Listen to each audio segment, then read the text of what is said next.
freak.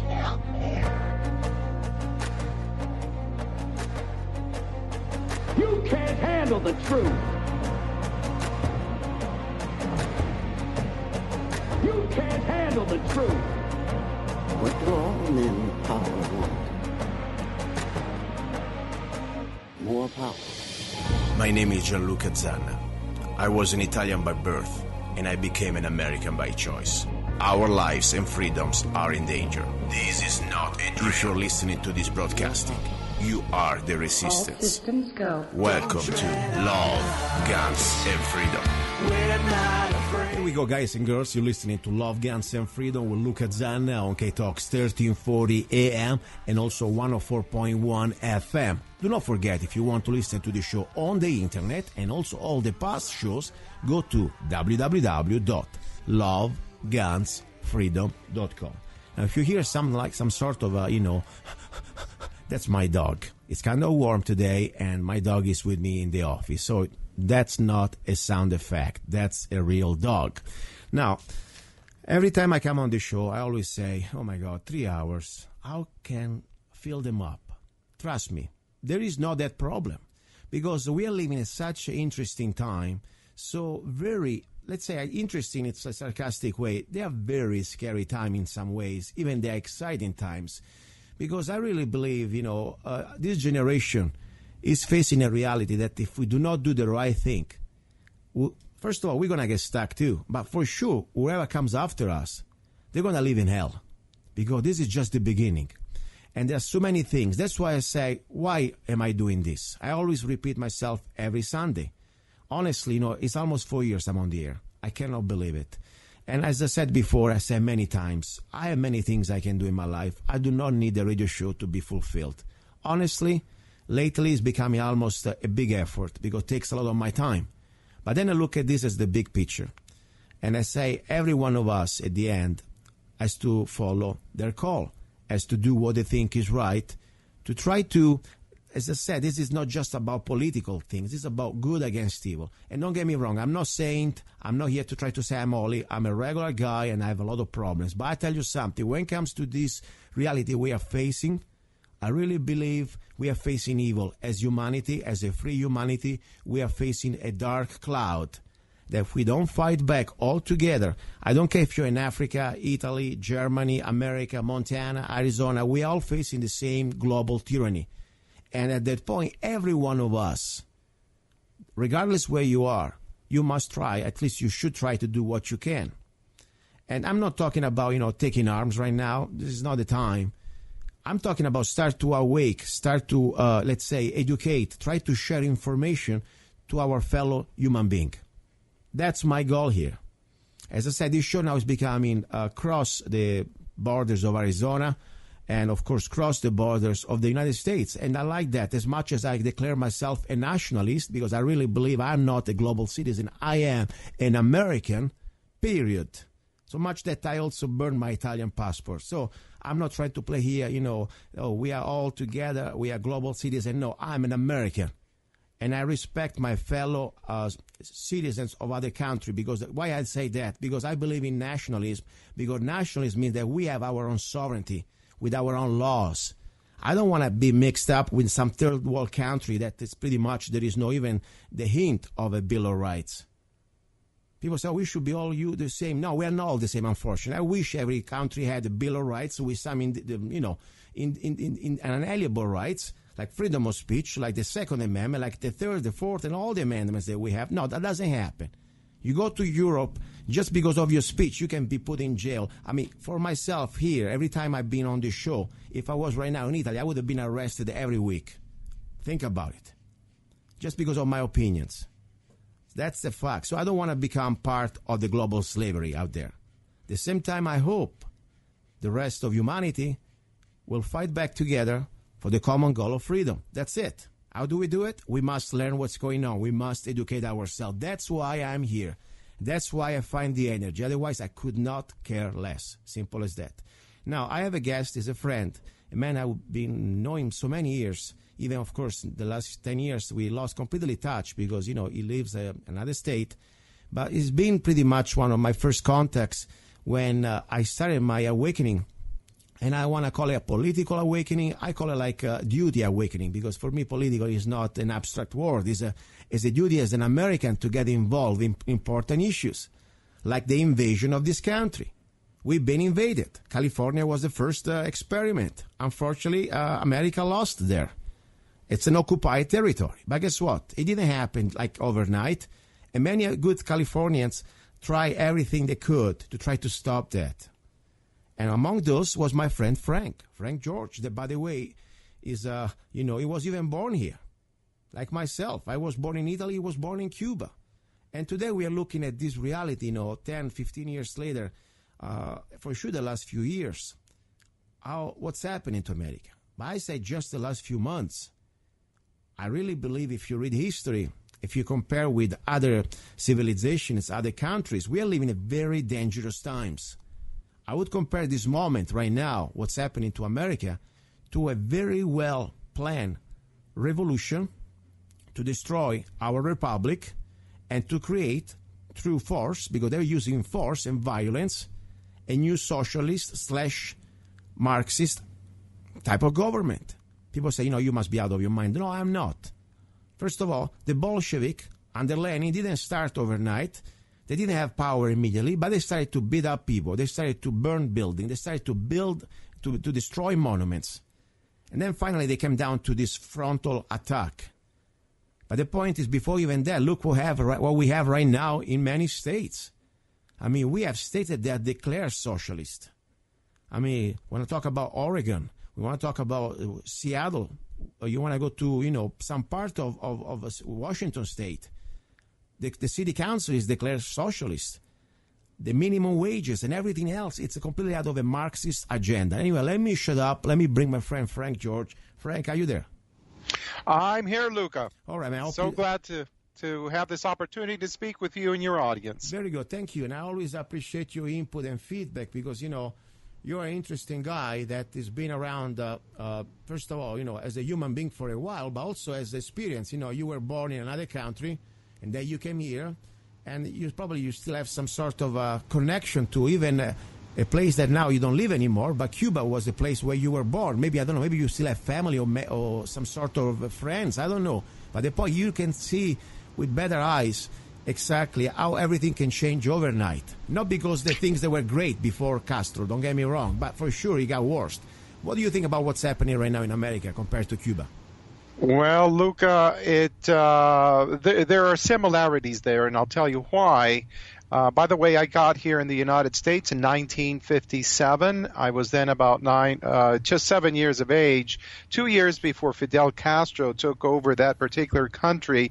And the country itself was affluent before he took it over. It was actually economically doing well.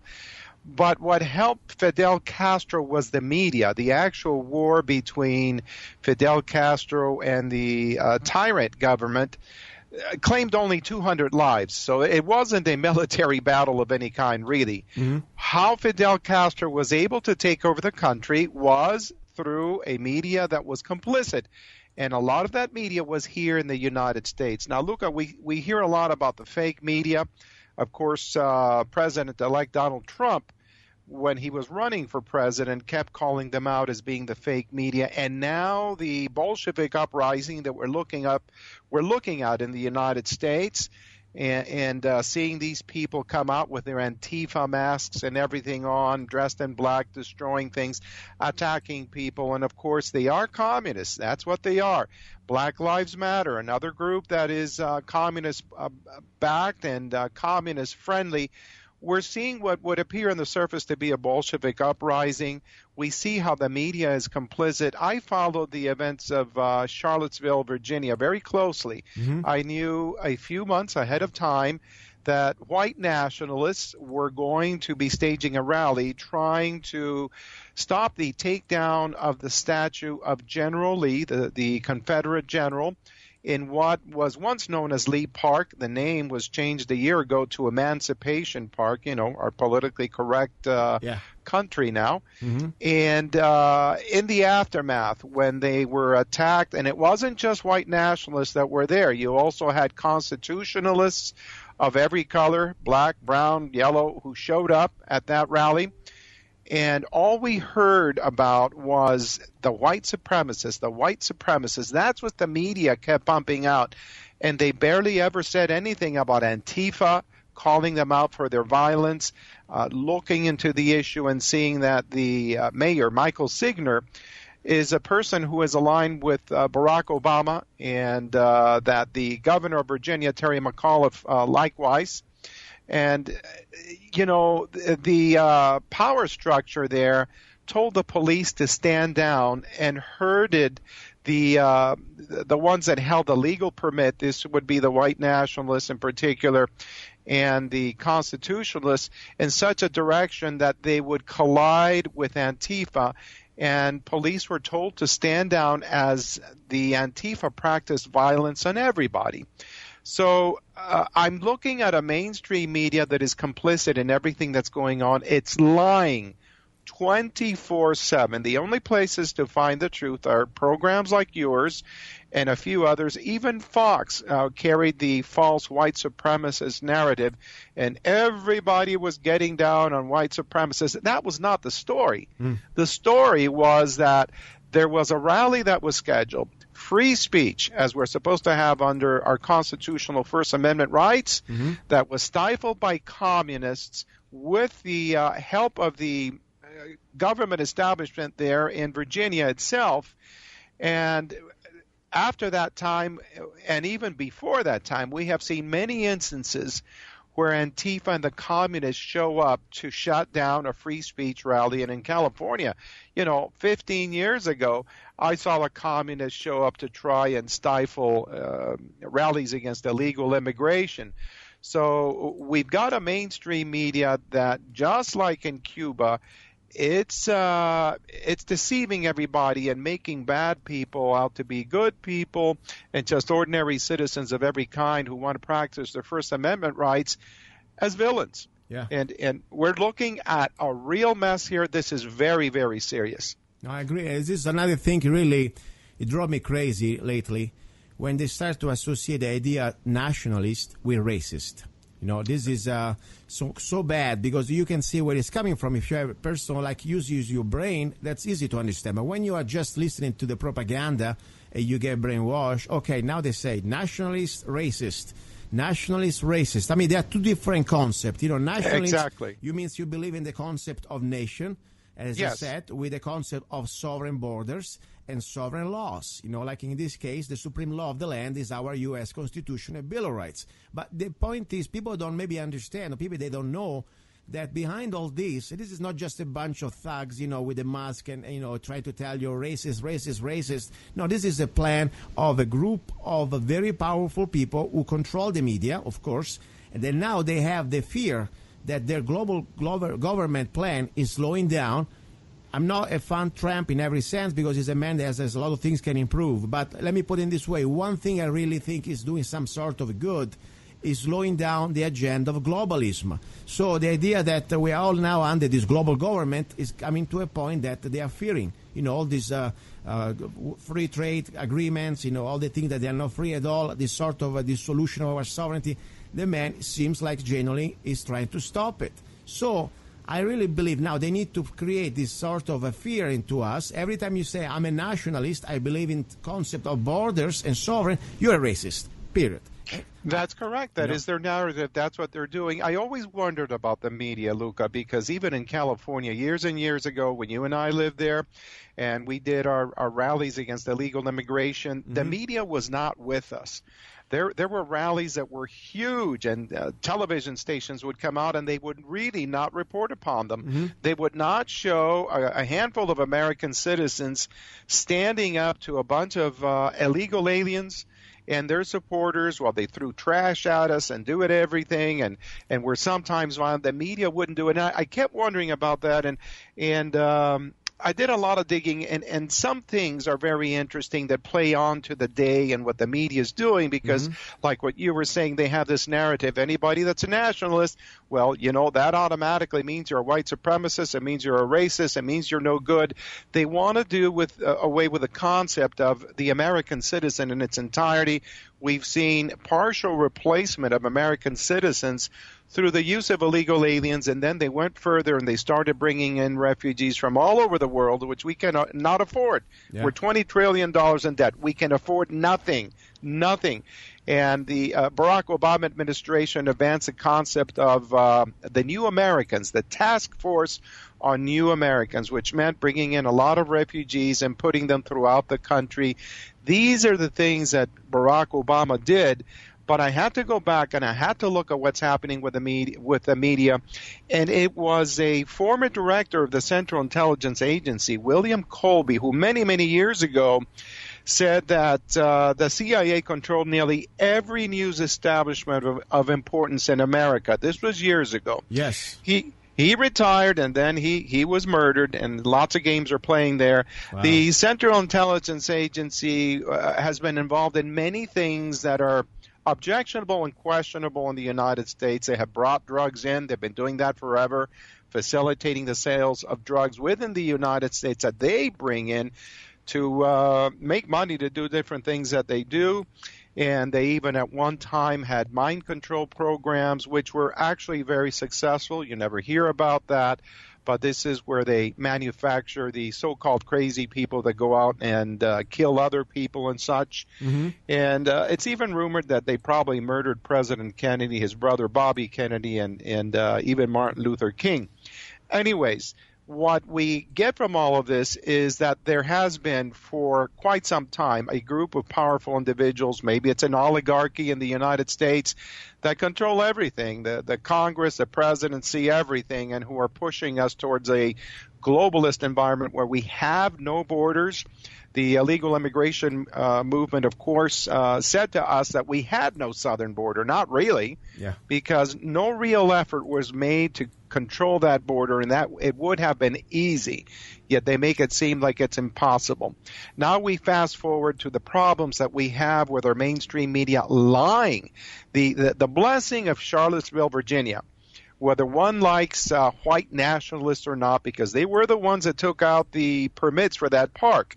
Whether one likes them or not, they had a right, they had a permit, and they were stopped by the government itself and this communist column that we call Antifa, who are the foot soldiers for, I don't know, a lot of people talk about George Soros and his power, but what I look at, Luca, is I see nobody within government itself looking deeply into Antifa, the communist movement, which is obviously trying to topple the established order, and into George Soros.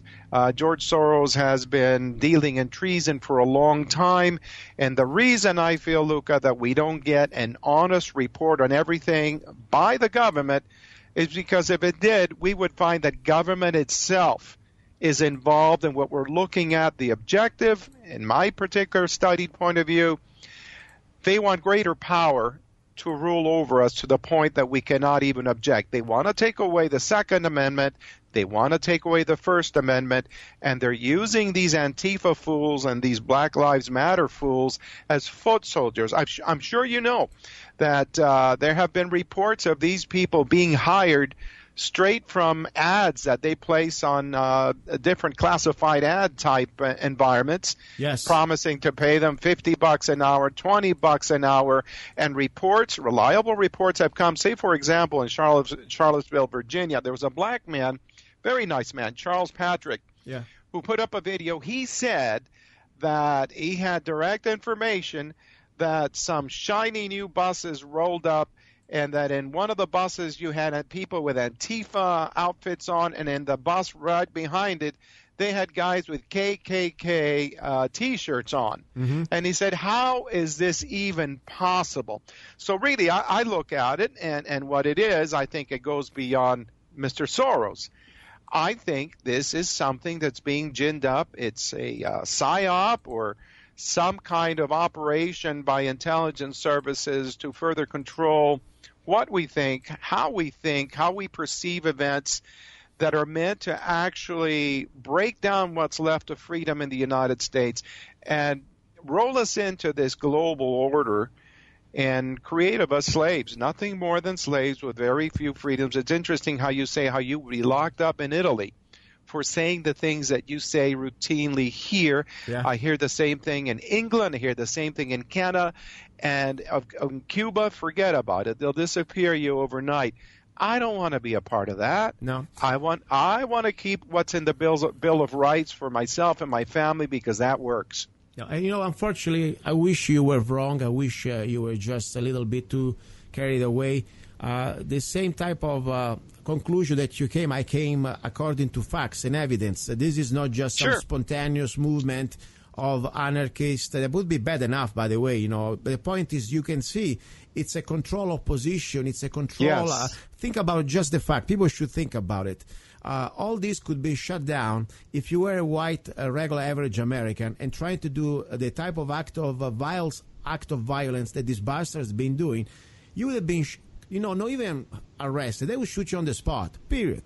Okay? Yes. I mean, instead, you see all the different municipalities, all the different local governments, they've been giving the orders to the local, they've been commanding the local police enforcement to completely stand down. I mean, to let it happen.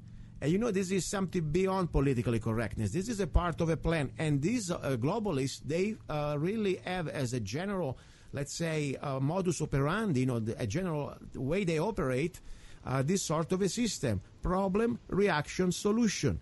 They need to create this problem. Of course, they needed some sort of excuse. This now everything's Trump's fault. Don't get me wrong. The man is not perfect, but okay, no, it can be everything. I mean, when it was Obama, everything was fine. No matter what happens, it was the same.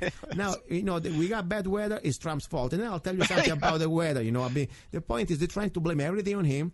And of course, more important, now they need to be sure that everybody becomes, fearful to even mention that you are different from this socialist, globalist, wannabe, slave. Instead, say you believe in the Constitution, you must be racist. Oh, you believe in sovereignty, you must be racist.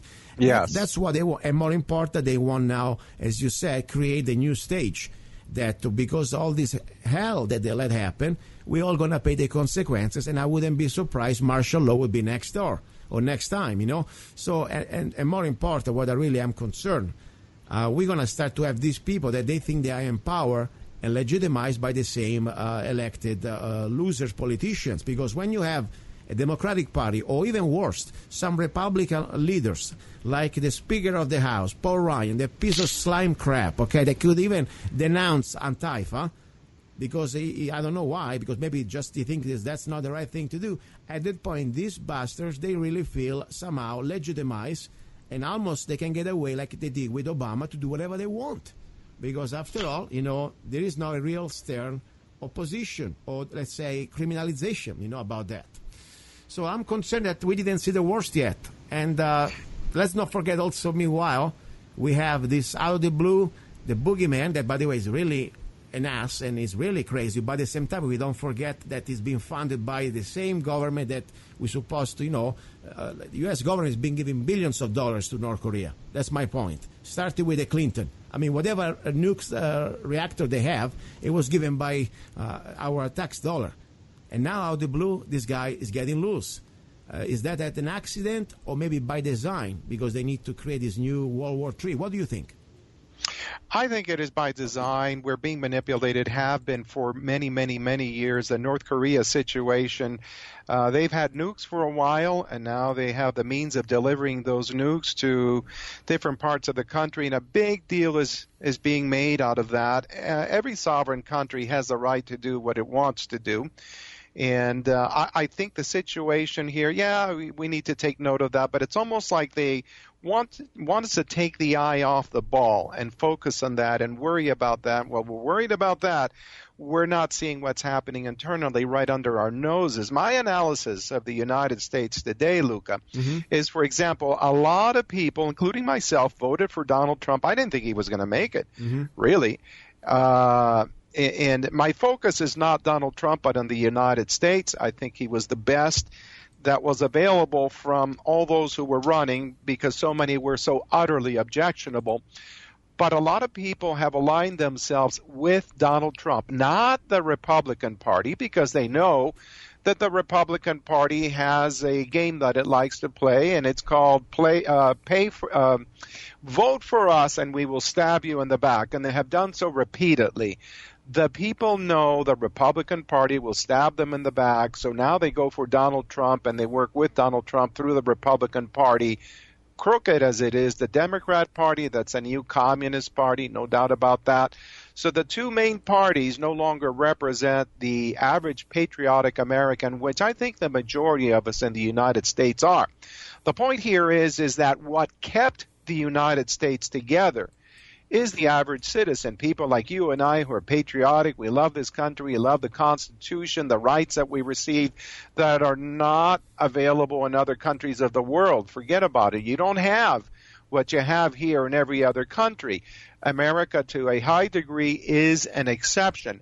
But we were the glue. We worked with the Democrat Party. We worked with the Republican Party. We worked with American government.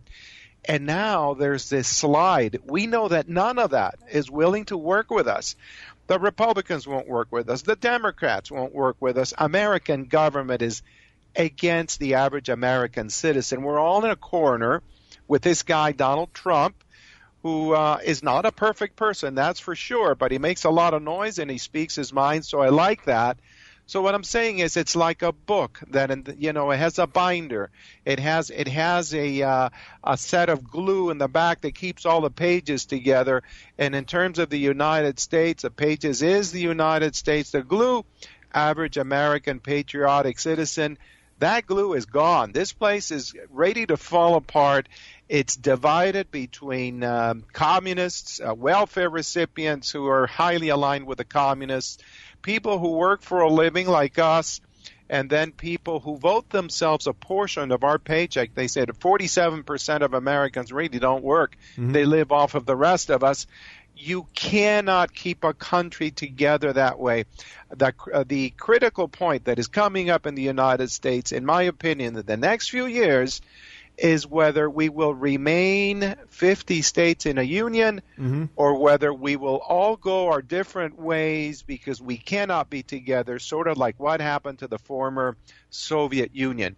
You got 50 republics with their own constitutions here. Everybody can walk away and realign themselves, but it has gotten to the point that the way that things have been worked out by the powers that be, we can no longer remain a people united with this high percentage of communists, liberals who can't think straight, people from foreign lands that have been allowed to come here illegally on purpose, refugees that have been brought here on purpose who have no allegiance to our American way of life.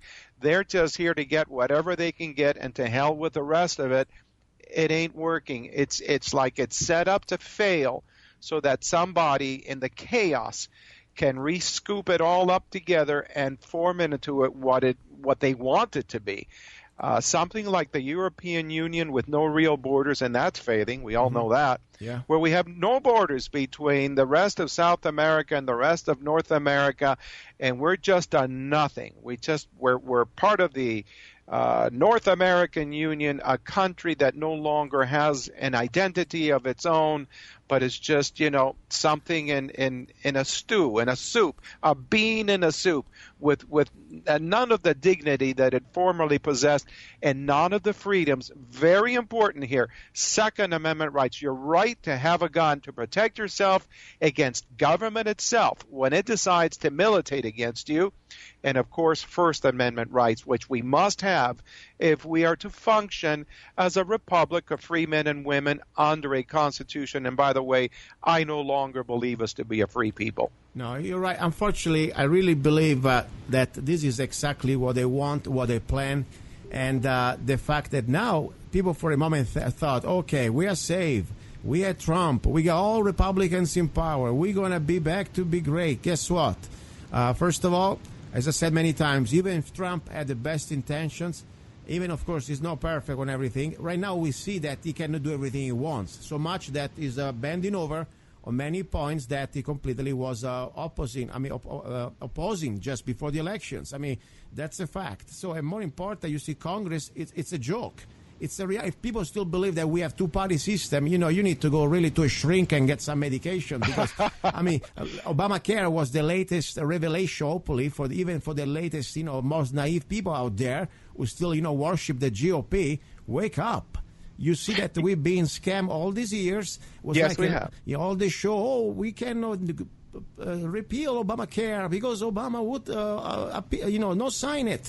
Guess what? Now that we had the president wanting to sign at least some sort of whatever, removing this crap, still the Republicans stab us in the back. So the reality is they all follow an agenda. And now what I see right now, it is the final chaos. As you said, they want to create so much chaos that at the end they can do whatever they want and recreate this new world order shape America. This is not going to be, because I tell you, if really we come into a point that we start with civil war, and we're already there. I mean, the point is because maybe we don't live in big cities, but if you live in the wrong zip code, they're already coming at your door, okay? Just because your color of the skin is different or maybe you don't like their ideas. Your life is in danger right now. That's not living like free in a free country anymore. I mean, try to wear, like, say, a Confederate flag hat in the wrong zip code. They're going to kill you. As simple as that. That's right. Okay, that's not freedom of speech. I mean, but then more important, you see, the economic collapse is next. And they will try to blame all on Trump because, after all, now it's Trump's fault. Don't get me wrong. Nobody really is addressing how to stop this bleeding, But for sure, we've been bled to death the last 20, 30 years. And, of course, Obama did a great job, more than all presidents combined, completely putting us out of business. But at the same time, now would be the perfect time to make it happen because we've been propped by sugar. Like a body without any bones, just with some, sugar and water. And out of the blue, you stop the sugar, all this printed paper that is not even printed anymore.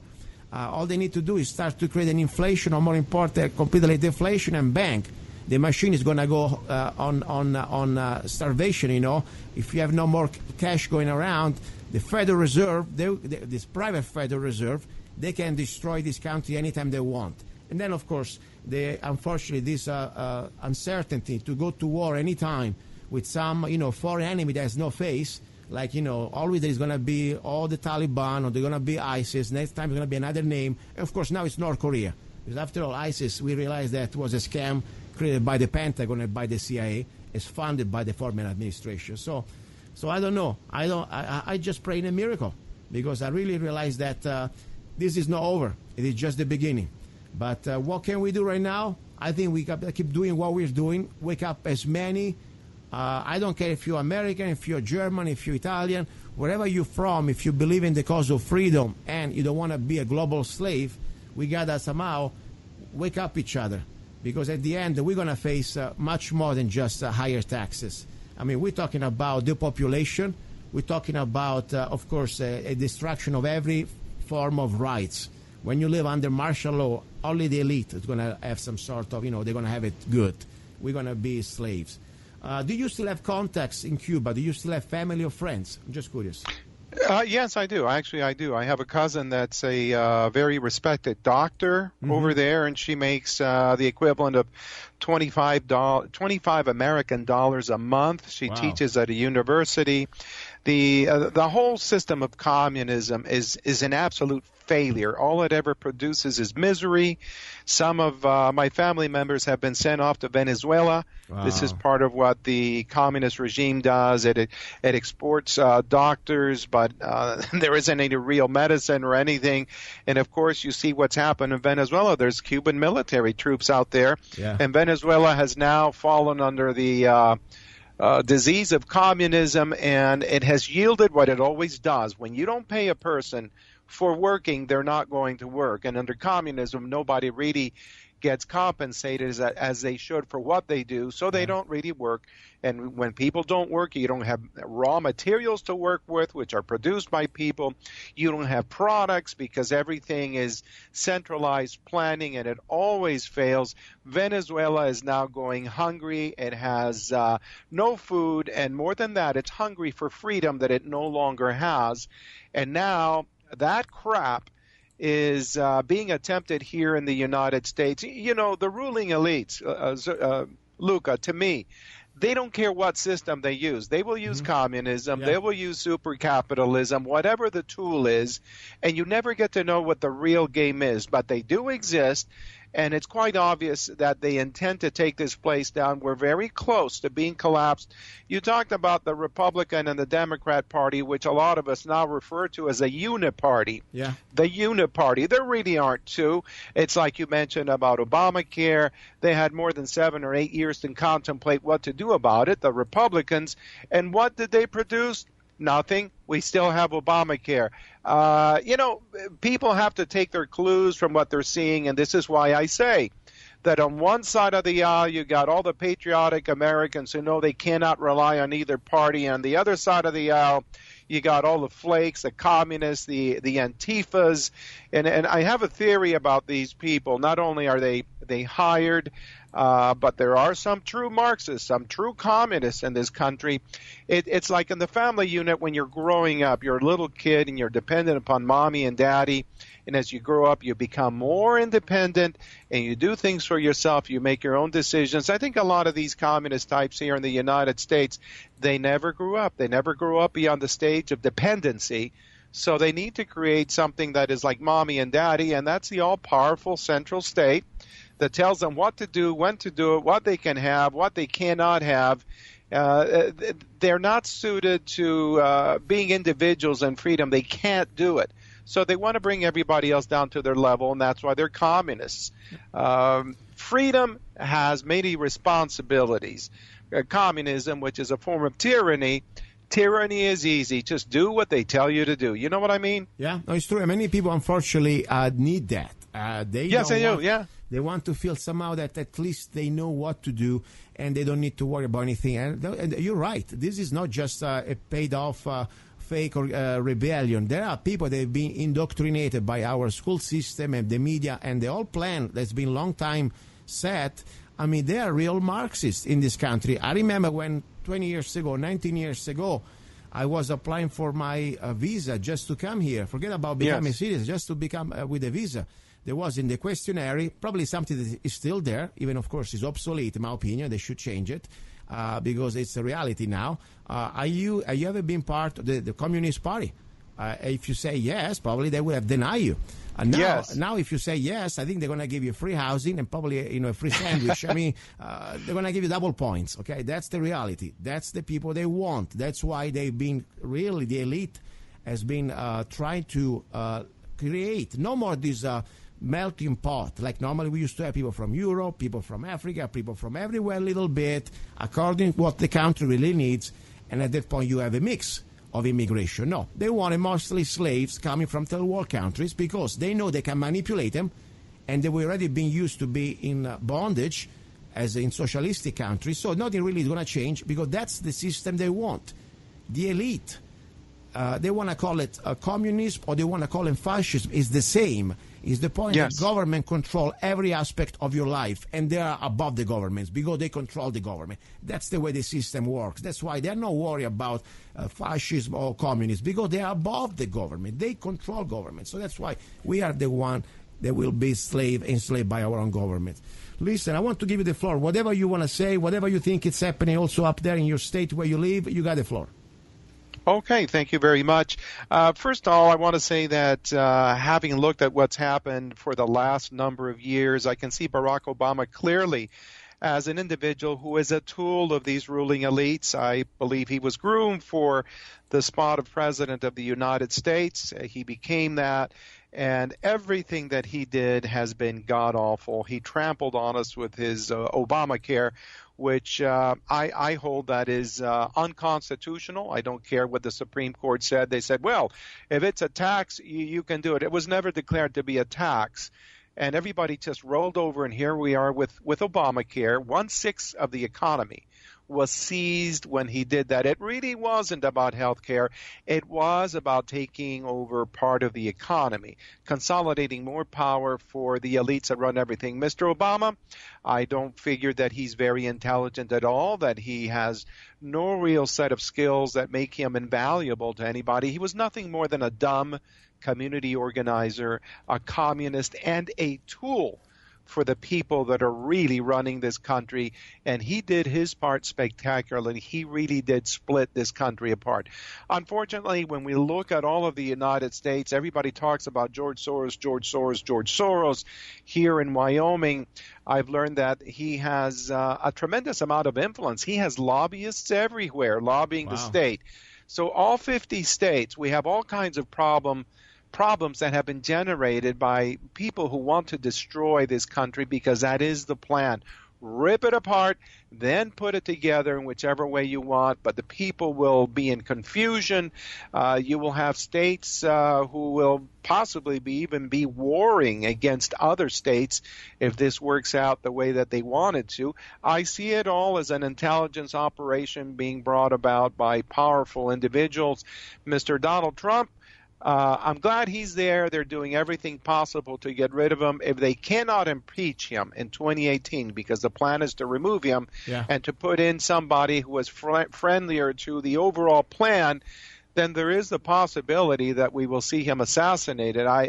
It's unbelievable to me, Luca, what I look at when I see the mainstream media, the criticisms they make of this man, even plans for assassination, and people applauding it. We're a country that's been divided along the lines of race, because this is a tool for taking down the country. The country of South Africa, which I have studied, was founded by whites. Then because of apartheid, the world bounced on them. They gave up apartheid. They embraced the communists. The African National Congress came in and were given a seat at the table of government. They happened to be communists. And so they took over the country. The whites now are in a dire situation. Many laws have been put together that are reverse discrimination against whites. Whites cannot hold a job even practically in South Africa. The world does nothing about them. And here in the United States, communists have successfully used the issue of race to divide the people and to create problems that formerly did not exist.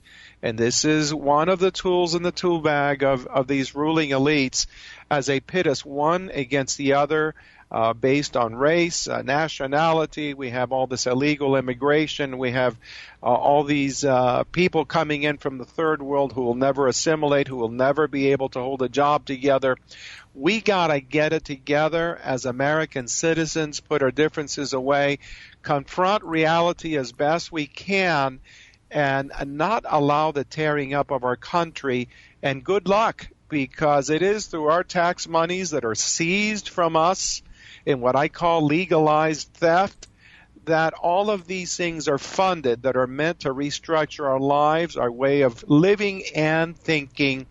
So this is a real challenge that's been put up before the American people, a people who have been deceived, a people who every evening when they turn on the mainstream media news are being programmed and lied to by the state apparatus, because that's all that it is at this moment in time. God help us, because I don't think we can do it alone, Luca. I agree. No, we need, regardless of what people believe in, which deity or gods, we need superior help, because this is the odds that are really against us. And as I said, this is way beyond, more taxes or less taxes. This is about a complete restructuration of a country. We are in the middle of a revolution. And we are the counter-revolution. This is not about revolution to create freedom. This is a revolution to complete the destruction of America, and of course, on its ashes, the New World Order. Frank, I appreciate you so much, and please be safe out there. Keep me posted if there is anything going on. Let's communicate. I want you back anytime. Okay? Thank you, sir. Thank you for the opportunity. God bless. Keep up the good work. Take care. Bye-bye. Very good. Please don't go away. I have some other information in this hour, and then, of course, we will go the second hour, the hour about guns. I don't want to remind you one thing. You see, we talk about on the show about things that normally, remember last Sunday, I talk about flat earth. Many people say, what, are you crazy? Guess what? No, we are not crazy. We have freedom of speech, and we bring everything here with logic. We may agree or not. Sometimes I don't agree with my guests. Doesn't matter. But we can talk about this on the show, about everything we want. And reason why? Because I can stand, really, with your support. I don't need to go out there and beg for sponsors. Because many times sponsors, they're going to tell you, oh, you can say that, or you can talk about this party. I mean, we can talk about everything we want here because we are free. Okay, of course, KTOX appreciate it because it's the station broadcasting the show, and that means a lot. But regardless, I go also on the internet, and we have freedom of speech. So, but I need your help. If you need to support, if you want to support the show, regardless you agree or not, but remember, you have always a microphone open here. Go to www.zanna.us, and you can see whatever you can download, 99-cent songs, or you want to buy Zanna coffee, or you want to attend one of my classes, you're more than welcome. Or buy one of my ebooks, zanna.us. Do not go away. You're listening to Love, Guns, and Freedom with luca-zanna. Are you ready to get lost in lust? Immerse yourself in a thunderstorm of emotions and passion. Order John luca-zanna's new book, Perfectly Crazy, 69 erotic visions and love poems with forbidden erotic Italian phrases. Perfectly Crazy by John luca-zanna. Available all over the world at Amazon.com and www.zanna.us. Here we go. We are back into the studio. You're listening to Love, Guns, and Freedom with luca-zanna on KTOX 1340 AM and also 104.1 FM. Okay, this was Frank Jorge. By the way, I would like to remind you, I forgot to tell you, Frank has his own radio show on the internet. It's a really good show, by the way. I like him a lot. And, he had the show, I guess, even before I had my own radio show. So it's kind of, that's the way I always say, we inspire each other, okay? That's the point. And I've been guest on his show, and that's the opportunity I would like to share with you. Every one of us, every one of you, even if you don't have a radio station broadcasting your show, you can start your own show on the internet. This tool that we have today, it's priceless, and also it's very affordable, okay? Let me tell you this. There are people out there that try to sell you things, and they're trying to get you in, paying for a radio show, podcast. You don't even have to do that. You can create your own show, okay? And I will give you information. If you want to do that, I'm not here to be the only dog in town or to be the hog or to try to be. I wish there were more people out there doing what I'm trying to do here, because I'm sure, first of all, you can do even better. And also, more people do that, and more we can be effective. This is not about being popular. This is not about, getting, I want to be on the radio because I want to make money. At least I believe we need to make money, and that's great. I believe in free market. Nothing wrong with that. But at the same time, this is for me right now, as I said, is an act of extreme love to try to wake up our fellow human beings. And when I say human beings, I'm a nationalist. That I believe in America, but I also believe that every free human beings around the world who wants to join us in this struggle for freedom is our brother, is our sister. Okay? I respect their sovereignty. At the same time, we should unite together as human beings to fight these globalist bastards. That's my humble opinion. So that's why I say, if you want to, that's why internet is so powerful. Don't get discouraged just because maybe, I don't know, you don't have a station to broadcast your show. Or maybe because you don't have the money to, to give to some network on the internet to broadcast your show. You can create your own show. Don't do that mistake. Okay? You don't need to spend thousands of dollars. You don't need to pay anybody. Sometimes people approach me, I have a radio station, approach me. They want to charge me that money for that show. Listen, you do what you want. But in my opinion, you shouldn't pay a dime. You should create a good product, and hopefully the station can sell advertisement. That's the bottom line. Now, talking about Frank, before I forget, his show is called The Frank Jorge Show. The Frank Jorge is a Jorge show. You can find it on Spreaker.com and also on Frank and Friends Internet Radio Show.com. Okay, so that's the point. And I tell you, you can be very effective creating your own platform. With $20, $30 a month, you can make it. You can start at least, That's the point. That's the point. Now, please contact Frank and listen to his show. He has a lot of great information. And also, as I said, his point of view as a former, man from a country that is not exactly a beacon of freedom. Talking about Cuba, people that are still suffering in prison in camps as a political dissidents. Okay, everybody likes to talk about, how Hitler was evil, and he was. But communism has never been, let's say, by design, it's never been exposed, because communism killed more people than the Hitler and all the Nazis put together. That's the bottom line. And it's still killing people, communism. That's the reality. So anyway, and before I was talking about, nationalism, I want to be sure that this is understood. Not because I care what people really think about me, honestly, but this is because it's about all of us. I wrote this little letter on the King Medellin miner, okay? And I want to read it to you, because that would answer the problem, the questions. And my letter was the headline, "I'm a proud nationalist." And the miner, King Medellin miner, give a different headline, "Nationalist is not racist." That's fine. Let me read you the letter so you know exactly why I think what they're doing to us, or what they're trying to do to us. Who? Let me start with them.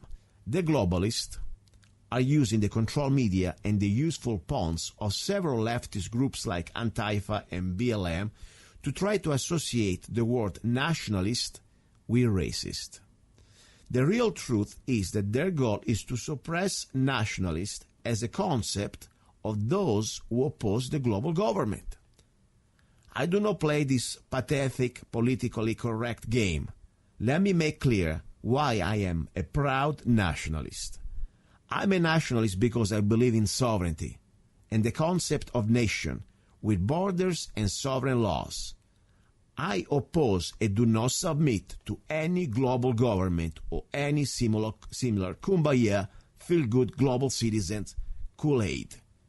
I do not recognize the United Nations and its unconstitutional regulations or laws, since I never elected anybody to represent me in that foreign political organization. I am an American first and only, so much that I have renounced to my former Italian citizenship. I recognize as the supreme law of the land the United States Constitution and Bill of Rights that I took an oath to defend when I became a naturalized American. I believe that all humans are created equal, that they are endowed by their Creator with certain unalienable rights, that among these are life, liberty, and the pursuit of happiness. Period. Government does not give me any rights, especially global government. I judge men by their actions, not by the color of their skin. If this makes me a racist, so be it. Long live the Republic. Luca-zanna. This pretty much explains what I'm trying to tell you here. They try to use this, by the way, planned, because these are not even spontaneous groups of insurgency in our own country. All these groups, Antifa or whatever, BLM, they're all being planned and designed by the globalists. Yes, these people are real useful idiots. They're violent. They're real. But they've been planned and paid and supported and funded by this sort of agenda. The agenda to create chaos, now to disrupt every attempt of President Trump that is not perfect, as I said. But one thing he's trying to do, in my opinion, at least he's trying to slow down this sort of global government. When he's trying to stop this international treaty, like the different NAFTA and the different type of course, we're talking about the Paris Treaty and global warming that we know is a scam also to subjugate us and to create this new sort of a serf society. With the carbon tax, we're all going to become slaves just because we breathe. So the point is they're trying to stop Trump in every way they can. And more important, they need to create chaos and they need to create this new fear to any of us. If you're a proud nationalist, as I said, nationalist is not racist. Nationalist means I believe in the concept of nation. Now they try to make it associate this word to racist. So it's up to you guys. I don't play this game. They want to call me racist, that's fine. I don't care. As I said, I judge people by their actions, not by their color or the way they look. Okay, that's the bottom line. Now, ready for our number 2. We're going to have a great information. By the way, this is always a process. I have guessed that people look at this when you're in business as a competition. I look at them like an opportunity to get better, to stimulate each other, to create a better product. So I'm not afraid of competition so much that even business that they do the same things I do. Like I say, for example, the radio station, I want you on the radio. I want you on the air or on the internet. More is better. Same story when it comes down to the gun business. Sometimes people feel intimidated because, I do teach classes like a concealed carry permit and firearm training. I will invite on my show the competition, or what they call themselves the competition, because I don't look at them as a competition. Look at them like we could collaborate, we could create better things, and more important, we can give a better service out there. So I'm working on having people that normally, they would be afraid to even talk to me because they think I'm the competition. I am not. I'm your friend, or at least I am a fair, let's say, business that wants to try to increase the quality of the products for our customers. That's the bottom line. And let the best man or women or company, let's say, prosper. I think that's the way the Spirit America was founded, to create better products, competing with each other, learning from each other. So I will have here on my show, even when it comes down to gun training, companies that normally they would do the same thing I do. And I welcome them, as I said. And maybe we can find some collaboration. I always look for that. So now, talking about, how this show we can keep it alive, I need your help. As I said, please go to www.zanna.us. I do many things, and I'm very blessed that I can do many things in life, so I don't need to depend on any specific thing. One thing, if you can help the show, you can listen and download any of my more than 100 songs you can find on Amazon. Just put Gianluca Zanna. You can find, of course, also my songs on zanna.us. Also, if you want, you can download my books. Go to Amazon, put my name, Gianluca Zanna, or go to zanna.us. Then, of course, there is a new website, ar15shop.us. Go there and look how many opportunities and products and great value and great prices and free shipping on all my uppers. Then another important thing, we have a new joint venture. That's why I like to collaborate with, my friend, and also, we work together. 360 Media Productions, www.360mediaproductions.com. With Charles Black, we create video, multimedia marketing, aerial drone production, amazing stuff. Just look on the website. So that's the way I like to live life, to create, to produce, not being afraid, to go out there and at the same time thinking, oh my gosh, there is competition. You know what? This is a big market. There is space for everybody, and I welcome you. I welcome you on the show. Okay, by the way, I need your help. That's the bottom line, though. You are the most important, valuable advertiser, my listener, because in this way, I will be able to keep always freedom of speech on this show. Ready for hour number 2? Do not go away. You're listening to Love, Guns, and Freedom with Luca Zanna.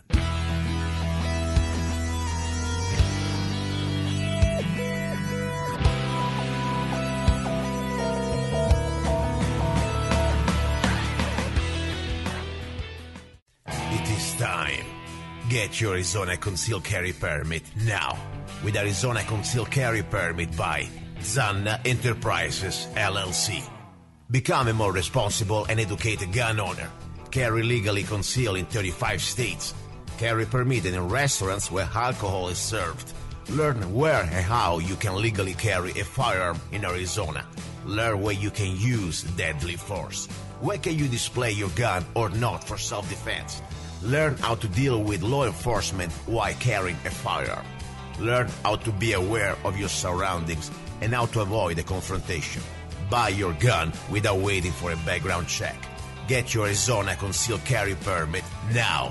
Go to www.azccw.us. Go to www.azccw.us. Free for single mothers and people with disabilities. There we go, guys and girls. You're listening to Love, Guns, and Freedom with Luca Zanna on KTOX 1340 AM and also 104.1 FM. Do not forget, if you want to listen to all the past shows, go to www.lovegunsfreedom.com. All right, this is the second hour, the hour about guns. In this hour, we go from different topics, from training to Second Amendment right, legislation, and also, to businesses. Yes, my goal is to support local businesses that, of course, they try to encourage and support the Second Amendment. I like to collaborate. I like to create trades. And, of course, that's the way also I keep myself alive. You know that very well. I don't get any government checks, and I don't work for anybody. So I like to create. One of the things I've been doing the last few months, of course, with my new Zanna Enterprises LLC, I have a production of AR-15 uppers, among many things. And I like to share them with local businesses. So every time there is a new business, a gun business, or any type of business that can sell AR-15 or rifle uppers like the AR-15 that I produce, I'll be happy to have them on the show. And I don't want to just push them because they sell my stuff, but also because I believe they have something good to bring to you as a consumer. Now, today I have a great guy. His name is Jesse, and the shop is Gun Solutions out of Lake Havasu City.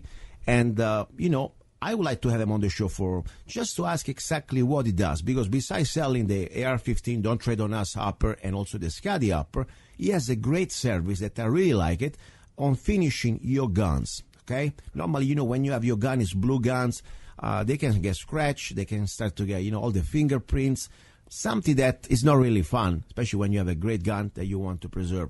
Now, he has some great ideas, but more important, let's have him on the show. Here, Jesse, are you there? Yes, sir, I am. Very good, Jesse. Before we start, please go ahead. Give all your information, the name of the show, to be sure I got it down right, the address, phone number, website, everything you have. Okay, our name of our shop is Gun Solutions, and we are located at 2143 McCulloch Boulevard North. We are located in Suite B in beautiful Lake Havasu City, Arizona. Our phone number is 855-6767. Of course, it is area code 928. But we're located right on McCulloch Boulevard, right across the street from Salvation Army. Very good. And exactly what do you sell? Gun Solution, I guess even an idiot like me can understand you sell guns, but you do more than guns. Go ahead. Yeah, correct. We are the only gunsmithing shop on McCulloch Boulevard, pretty much in Lake Havasu City, that has a storefront. So unlike the typical gun stores that you guys go to, most of the time what you do is you drop off your guns there and they send it to somebody else that does the work, and you don't get to have that one-on-one conversation with your gunsmith, and you don't get to come in and see the gun being worked on or stuff like that. You're kind of left in the dark. Where here is, we have our storefront, of course, and you get to come in, you get to see your gun, you get to talk to the gunsmith, you get to explain them what you want, what you're expecting out of a service, and you get to see that firsthand. So that's what we offer. We offer mainly gunsmithing and repair, but we are a full-service shop.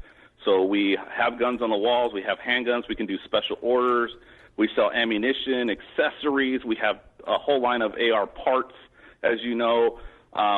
Everything under the sun we have, but we do provide mainly gunsmithing here. But again, we are a full service shop. Yes, and I like that, because sometimes we forget guns, like everything, like cars, can break.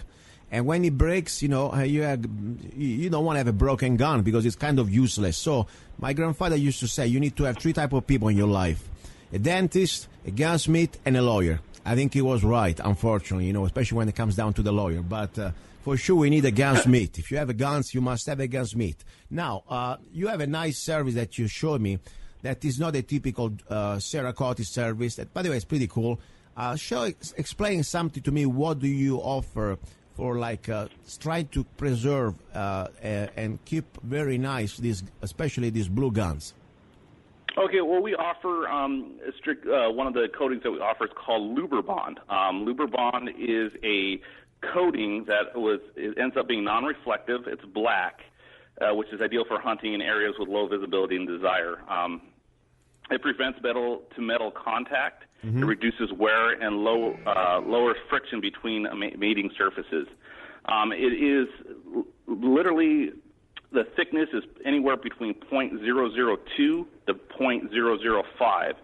And it's a sprayed-on, baked, kind of like Parkerization kind of thing, but it adheres well to all metal surfaces.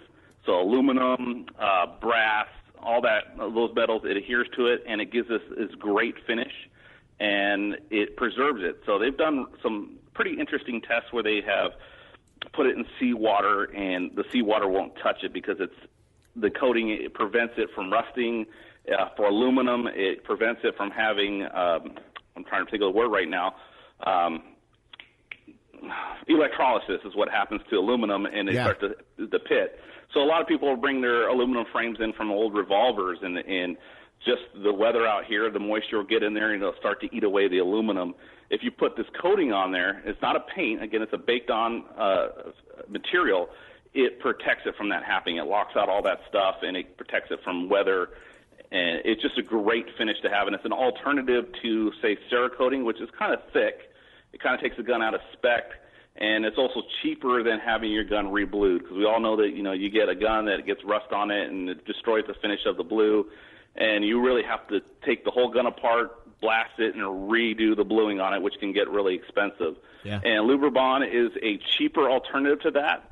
It gets it a great finish, and for a fraction of the price, you can have it redone, and it looks beautiful. We've done thousands and thousands of guns in this coating, and every one of our customers has always been happy with it. I really like it, honest. I was impressed. First of all, as you said, you keep the mil specs of your rifle. You don't change, that extra thickness that really sometimes can be a problem, Also, I like the fact that it's affordable and it works. I mean, I was looking at the end result is very beautiful. When you have especially a rifle that, if you live, let's say, let's say close to the ocean, or even just the humidity, or even just maybe sometimes you go out hunting and you don't want to stress out about the moisture and all this stuff. I think it's a great solution. As you said, it's affordable.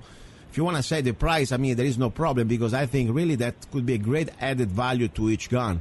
But the point is more affordable than I thought. How much cost exactly this service? It depends on which type of weapon you have, but for price-wise, you can get a ballpark figure for, say, a revolver.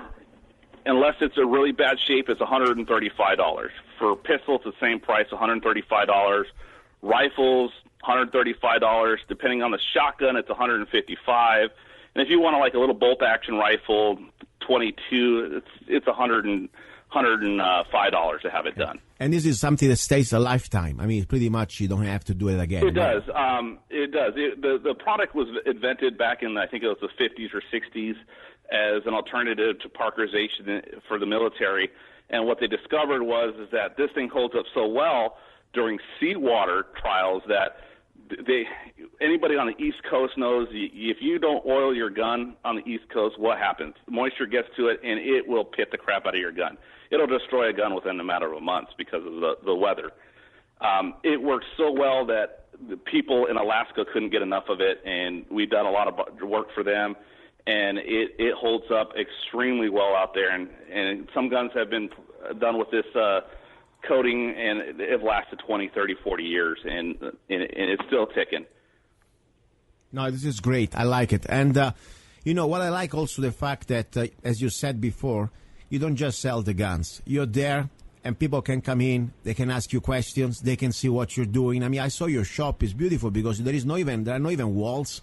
Normally, some gunsmith operates in the back.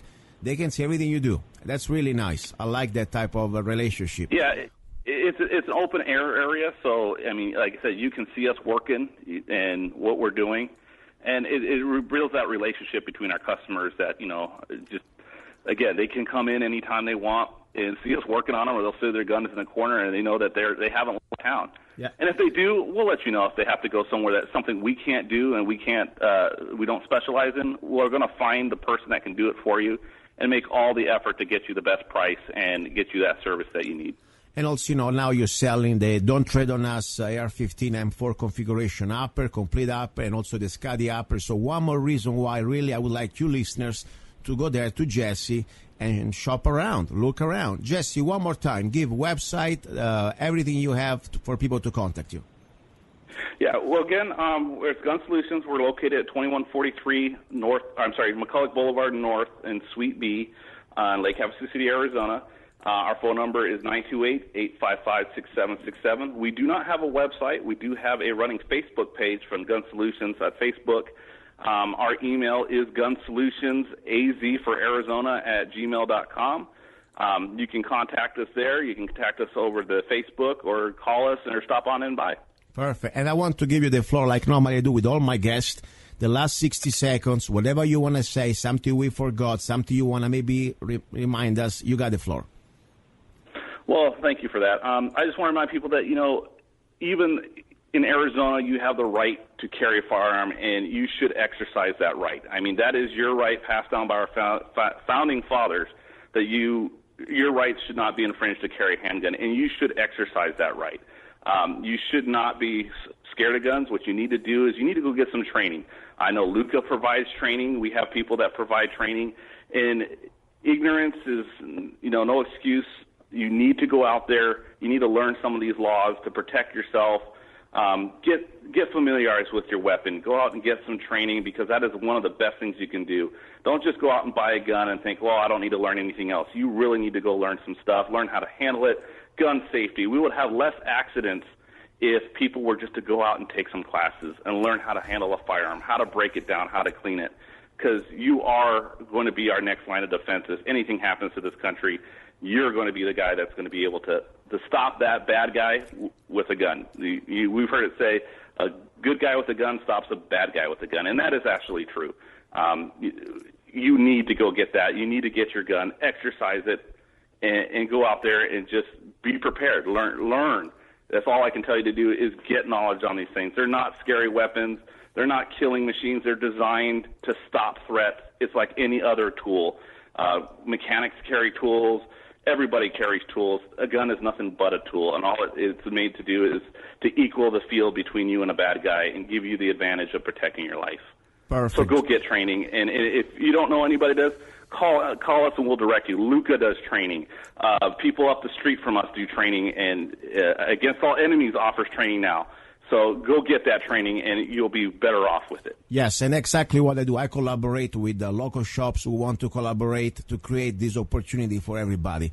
Listen, thank you very much, Jesse. I'll see you probably tomorrow. Meanwhile, guys, don't go away. You're listening to Love, Guns, and Freedom. This is luca-zanna. We are in the second hour of the show. I got incredible news, for example, for new classes coming. More important, for more training that we can share right now over the radio. Do not go away. In this world where everything seems to be going sideways, when you need things set straight, Zanna Coffee Straight Shot Espresso. Start your day with a bang. The best organic and GMO-free coffee beans from around the world to amplify your senses and enhance love for life, liberty, and the pursuit of happiness. Zanna Coffee brings you happiness in every cup. Fair trade, certified, sustainable, organic coffee. That means we do not use slaves. Free Zanna songs with every coffee bag. Find Zanna Coffee at www.zannacoffee.com. www.zannacoffee.com. Don't be cheap. You deserve the best. Get Zanna Coffee at www.zannacoffee.com. Here we go, guys and girls. You're listening to Love, Guns, and Freedom with luca-zanna on KTOX 1340 AM and also 104.1 FM. This is the second hour, the hour about guns. I really had a great time last Saturday at Against All Enemies gun shop with Patrick, the owner, but more important, with the students of the first CCW, Arizona CCW class that I instructed at this Havasu gun shop, Against All Enemies. And, it's always an experience. I don't care if it's one person or 100 person. It's this sort of communication, this sort of to see the people that you have in front of you almost transform you, or almost, I would like to say, changing for the better, I believe. But, I'm going to have, by the way, some of these students pretty soon on the show, because I like to share their experience. And right now I would like to have, first, of course, also Patrick, the owner of Against All Enemies. Patrick, are you there? Yes, sir, I'm here. How you doing, Luca? I'm all right, man. I had a lot of great time at our first class together of this Arizona CCW class at your shop. I know you were busy also with the shop, but I'm just curious. Did you have a chance to listen a little bit? And I'm not saying this because, we work together. I always like to be the straight feedback. As you know, I always also let the ask to our students to feel the feedback. And the reason why, because I always want to provide the best service I can. What do you think about the experience we had together about this CCW class?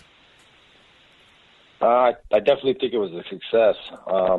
As far as the feedback, that really is what I would say I would look at and gauge, I guess, if you will, in your overall performance as an instructor. And based on how I saw the students reacting and just their generosity towards the end when they, you started wrapping things up, and I could basically hear them responding to all your instruction in a positive manner, it's a done deal. No, I'd already seen you instruct. I already watched, multiple times, you deliver a class. So it was just, I needed to see it from the students, and it was a good thing to see. For me, exactly, this is more than just teaching something. It is about to opening the opportunity to everyone, the new students, to become a better gun owners. As I said at the beginning of the class, it's just the beginning of the journey. And sometimes, we have a lot of responsibility, The way we treat, it's like a little plant. You want to give them the best water, you want to give the best soil, because hopefully they will get the curiosity, the interest, and also they will get the responsibility to become a much more than just the average gun owner. Because during these classes, of course, it's an Arizona CCW class. It's not a handgun training class. But I try to give them a more than normally would be the average curriculum for CCW. I want to give them the opportunity to understand what they really should know if they start carrying a gun for self-defense in the real world, and at least give them a panoramic. We cram a lot of stuff in almost 5.5 hours, I'm going to tell you. And one thing I was impressed, the students, I tell them, you want to have fun, you want to eat, I can give you the time for it, but we will waste that time. You can eat other days of your life. I want to use the all 5 hours as much as I can to really keep them busy with information. I tell you, I was very impressed. I mean, these are not kids. They were all, grown-up people. Also, there were a couple ladies. And then nobody fall asleep. And nobody was really complaining, say, oh, I'm hungry, I want to do that. They stayed with me all the 5 hours. And I was very impressed by the attention. Do you like the feedback form that I make them fill up at the end? Oh, yeah, that definitely gave us some good knowledge as to, what they thought of the class overall. And, I mean, they were 10 out of 10 across the board, so it definitely, went to show what type of work you put in your instructing abilities, and they definitely responded on those forms. Like what I saw, for sure. And this is exactly what I do, and I like to collect this. The reason why is this. First of all, I always believe, as much as I try to do the best I can, there is always room to improve. This is a fact. I know sometimes, I have my own little things. Sometimes I wish I had 12 hours, but I know I need to cram everything in the 5.5, 6 hours almost we have. But the point is, I really believe now, when we meet people that the first time they came, and almost they didn't know what to expect. And I have people, for example, from other class that they did other CCW experiences.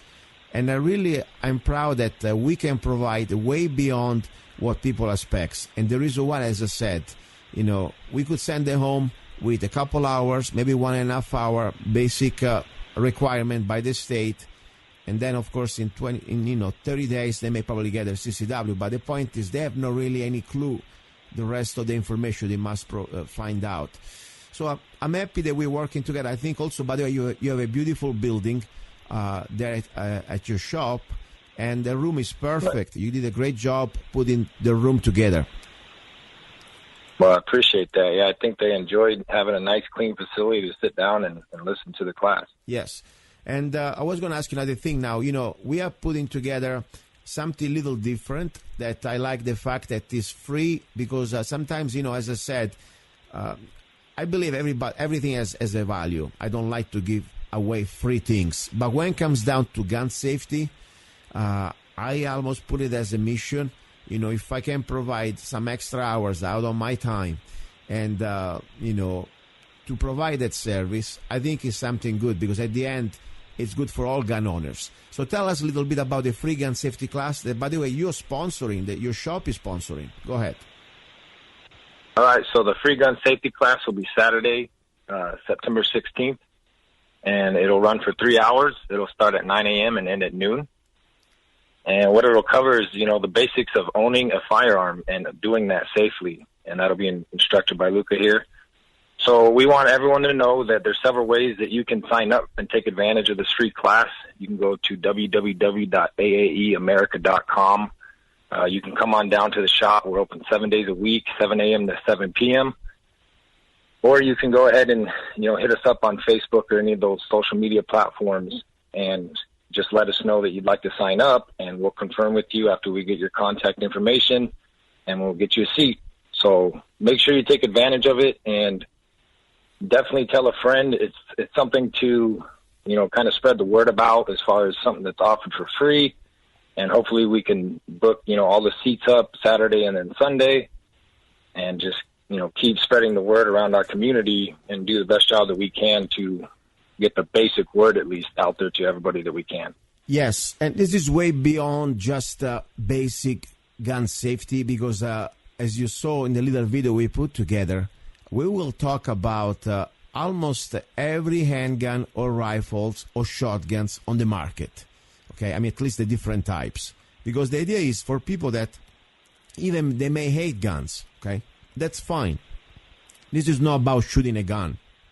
This is about, let's say tomorrow, out of the blue, let's say you're a teacher or you work in a public building or in an office and somebody brings a gun without authorization. Or maybe you find that gun in the middle of nowhere, sometimes it happens. I mean, students bring guns at school. And unfortunately, it happens, a very sad history, a sad episode in California a few years ago.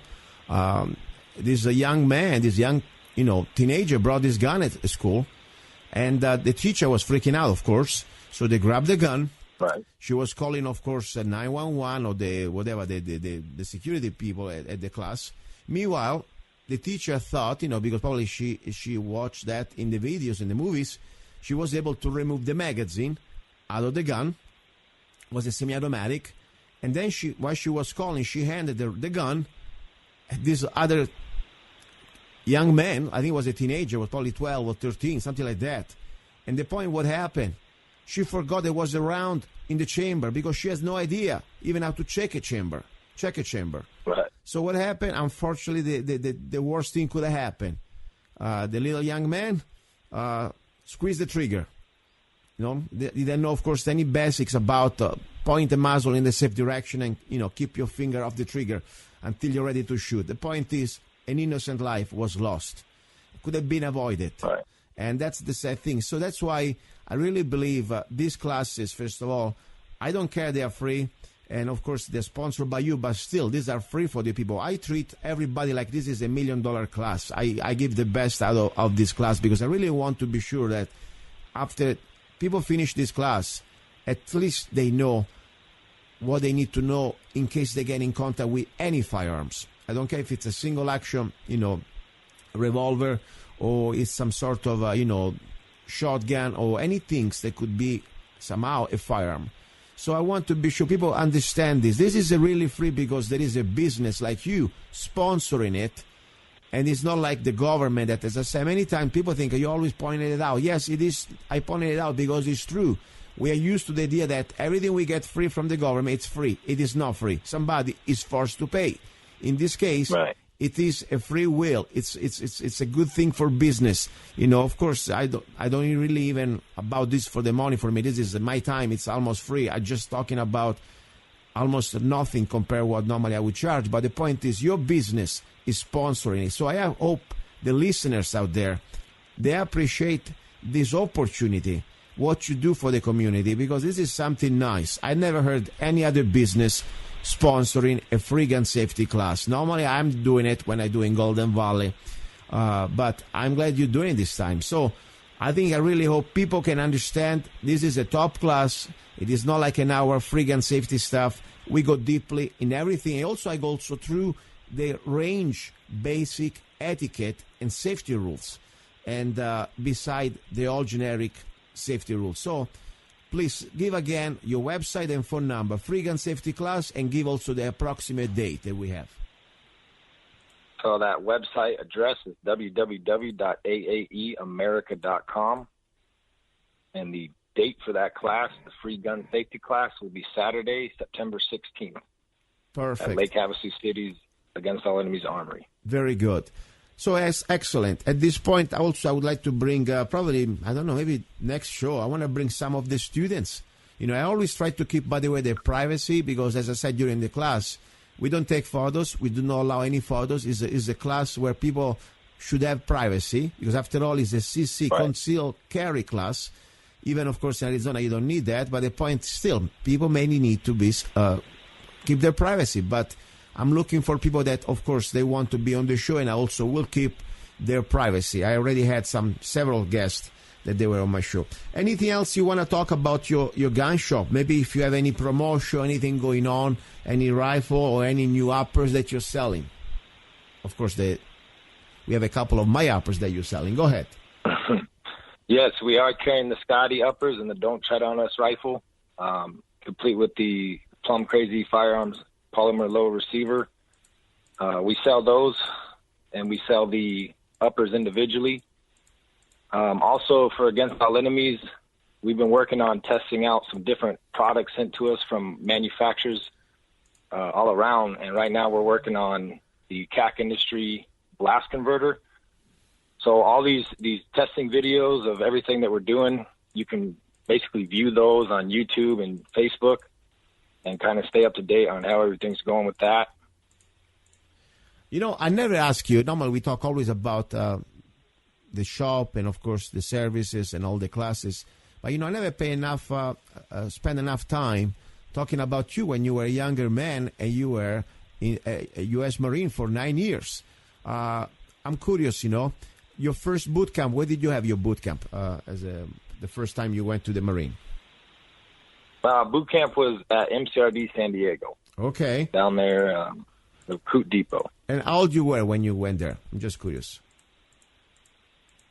I was 18. Yeah, I turned 18 a couple months prior, about 6 months prior. Wow. So you were kind of a young man. I mean, I'm sure it must be kind of a shock. I mean, I remember when I went to the military academy and I was 16, and the moment that they locked that door, my mom was behind that door, everything changed, starting from my hair very fast and everything else, you know, drills and screaming, attitude and blah, blah, blah. But that was kind of an experience. How was for you? It was very similar to that. I mean, it's definitely the shock and awe. And, you know, back then there wasn't as much info about it, I guess, like out there on YouTube and everything that people can look at and kind of get a better feel for it. So it was definitely a quick, intense shock, you know, especially for the first week. It's called receiving, and then it's called forming. Yeah.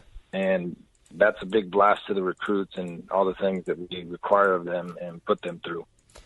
And I know that the ratio of dropping is pretty high. I mean, it is not uncommon. Am I right? No, it's not as high as most people think. It really is not. It's not what we're down there to do, but it, you know, just kind of depends on the situation, and it really boils down to just the type of training that's going on within the different companies and battalions, and, you know, more importantly, the platoons. And when you were down there, you know, after how long it takes, how long it took you before you took, the complete final training and you became a Marine? How long is the whole course? How many weeks? It's 13 weeks. It's a total of 13 weeks. They break it down to 3 different phases over a period of 3 months. Wow. The last week now it's called Marine Week. Back then it was just kind of, you know, you get called a Marine and then you actually officially graduate the next day. I see.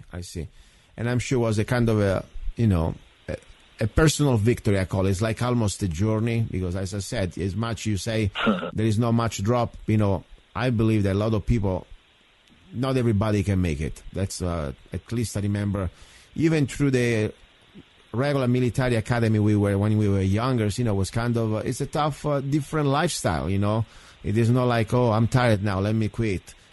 You don't quit. I mean, it's going to be a different type of situation. What is the toughest moment you had? I mean, I'm sure you had, like everybody else, some moments that, you know what, is it really worth it? I mean, I could stay home now and, you know, play video games. I don't know, stay with my girlfriend and watch TV, eating in and out, or whatever. Instead, I'm spitting blood here. Did you have any moments like that where you're doubting a little bit all this? Yeah, I would say definitely as a recruit. I mean, I think everybody at some point does, even the ones who, were convinced and had everybody else convinced that they really wanted to be there. And some of those are the ones that go first. Mm-hmm. It really just depends. And I definitely remember having be sitting up in my rack at night looking at the planes fly off and just wishing I was on it. I don't care. I mean, I don't even need to take a plane to get home, but I would just take one just to get away. Funny about the plane. Wow, I remember too. I was in Naples. I was only 3 hours away from Rome. I was dreaming about jumping on the train and run. Really. Wow. Yeah. Wow. Anything, and we see it all the time. I mean, I've witnessed and seen recruits break for the fence line and get caught up in the barbed wire and run across the airport and oh my God, jump out of the third deck. Yeah, that's bad. Name it. If you do that, whatever they got to do. Yeah, that's bad. You can't do that. And how long it takes? I'm curious because I have no idea really exactly how the Marine Corps works when it comes down to firearms. How many days or how many weeks before they gave you the first rifle in your hands? How many days? I mean, it's on training day 2. They get their rifle, and it doesn't leave their hands until I guess like basically a week before they graduate. Mm-hmm. They get them from day 2. They don't fire them until they're in firing, which doesn't happen until the next training phase. Okay. And then they eventually, all along they're doing drill evaluations with them. So they're theirs. They take care of them. They get to know them, and then they eventually learn how to shoot them. And you can say they pretty much master them while they're there. So most of them. Pretty much it's going to be, even you don't shoot at the beginning, but they give you the rifle immediately. So it's going to be part of your, it's like almost another part of you. Remember it's funny, when I was there, we didn't get M14 or M1A or whatever, or M4. We had this Korea version of the M1 carabine. I mean, we were young, okay, so that was pretty much was the story. We had no ammunition for the first few weeks, but, we couldn't live even at the bathroom was to come with us. Kind of interesting. Question, when did you go finally say, okay, now we can go shoot? Did you already have a shooting experience, or was like some sort of the first time, so, okay, I'm learning from scratch? Because you got to qualify. I mean, it's not just shooting. You got to qualify. As every Marine must become a rifleman. It must be qualified. How was your experience? Absolutely. That's part of the graduation requirements, not even relying on whatever MOS that they're going to get into. Mm-hmm. But every basically trained Marine is a qualified rifleman. And me, prior to boot camp, I had a little bit of shooting experience, not too much. Honestly, not a lot at all. I had more knowledge of the weapon system itself, but not even shooting it, just how to break it down and clean it and get it ready. Not too much range time with it. Wow, interesting. And what was your standard rifle that you had for the qualification? When I was a recruit, it was an M16A2, and we had iron sight, 20-inch rifle gas barrel. Okay. And it had standard plastic handguards. And then when you finally graduated, what did you get as official rifle? What is your rifle? Well, it was basically the same one. I think 2 years into my entire enlistment as a Marine, I used the same rifle, and then we switched to M16A4, and that had an ACOG on it. What is the difference? It was much different. What is the difference between the A2 and the A4? I mean, the basic difference between the A2 and the A4, I mean, there's quite a few of them, starting with, like, let's say the handguards. Mm-hmm. It's a much different setup. It's more like a quad rail setup on an A4 rather than like the plastic clip-on ones. It still does require the delta ring setup, and it still does have a fixed front sight post. It's still a government profile 20-inch rifle gas barrel. Mm-hmm. And it has a standard, now it still has an A2 flash hider, and buttstock still a A2 buttstock and A2 grip. The only difference is that instead of a carry handle, it actually has a flat rail with a ACOG on top, an RCO, and that's what the recruits use for the M16A4 and also in the fleet for pretty much most units. Wow, interesting. And, I always say, I talk to different soldiers, at least people, Army retired guys, that they had normally was the M4, or as you said, the what we call normally the M16, different configuration. By the end of the day, they're shooting 5.56 NATO. That's the standard, round.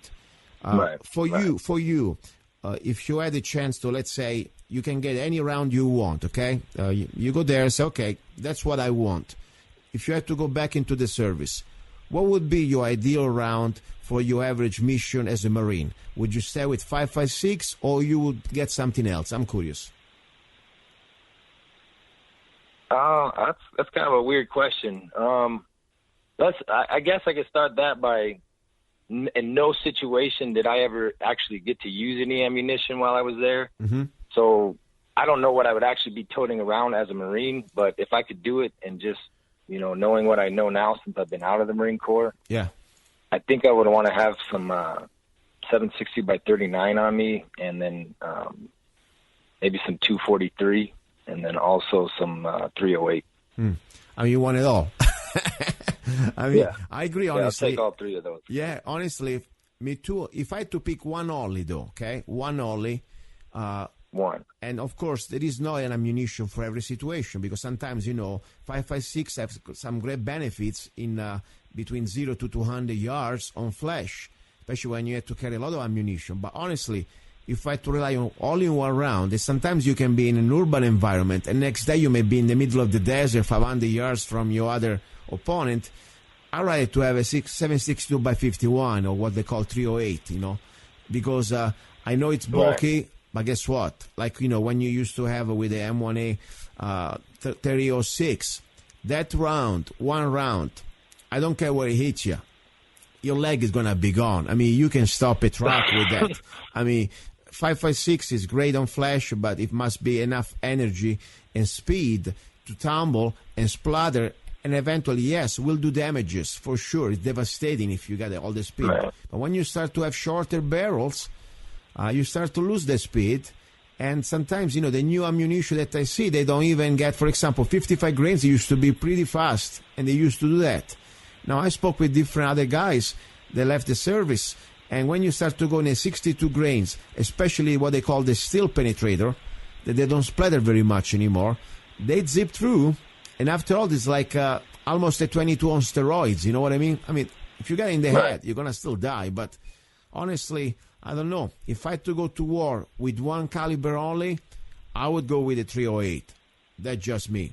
I know there are some limitations, but still. I don't know. What do you think? One caliber only. Well, I agree, but honestly, when it boils down to it, I think just because of what I'm trained on and I'm comfortable with, I would have to stick with the 5.56.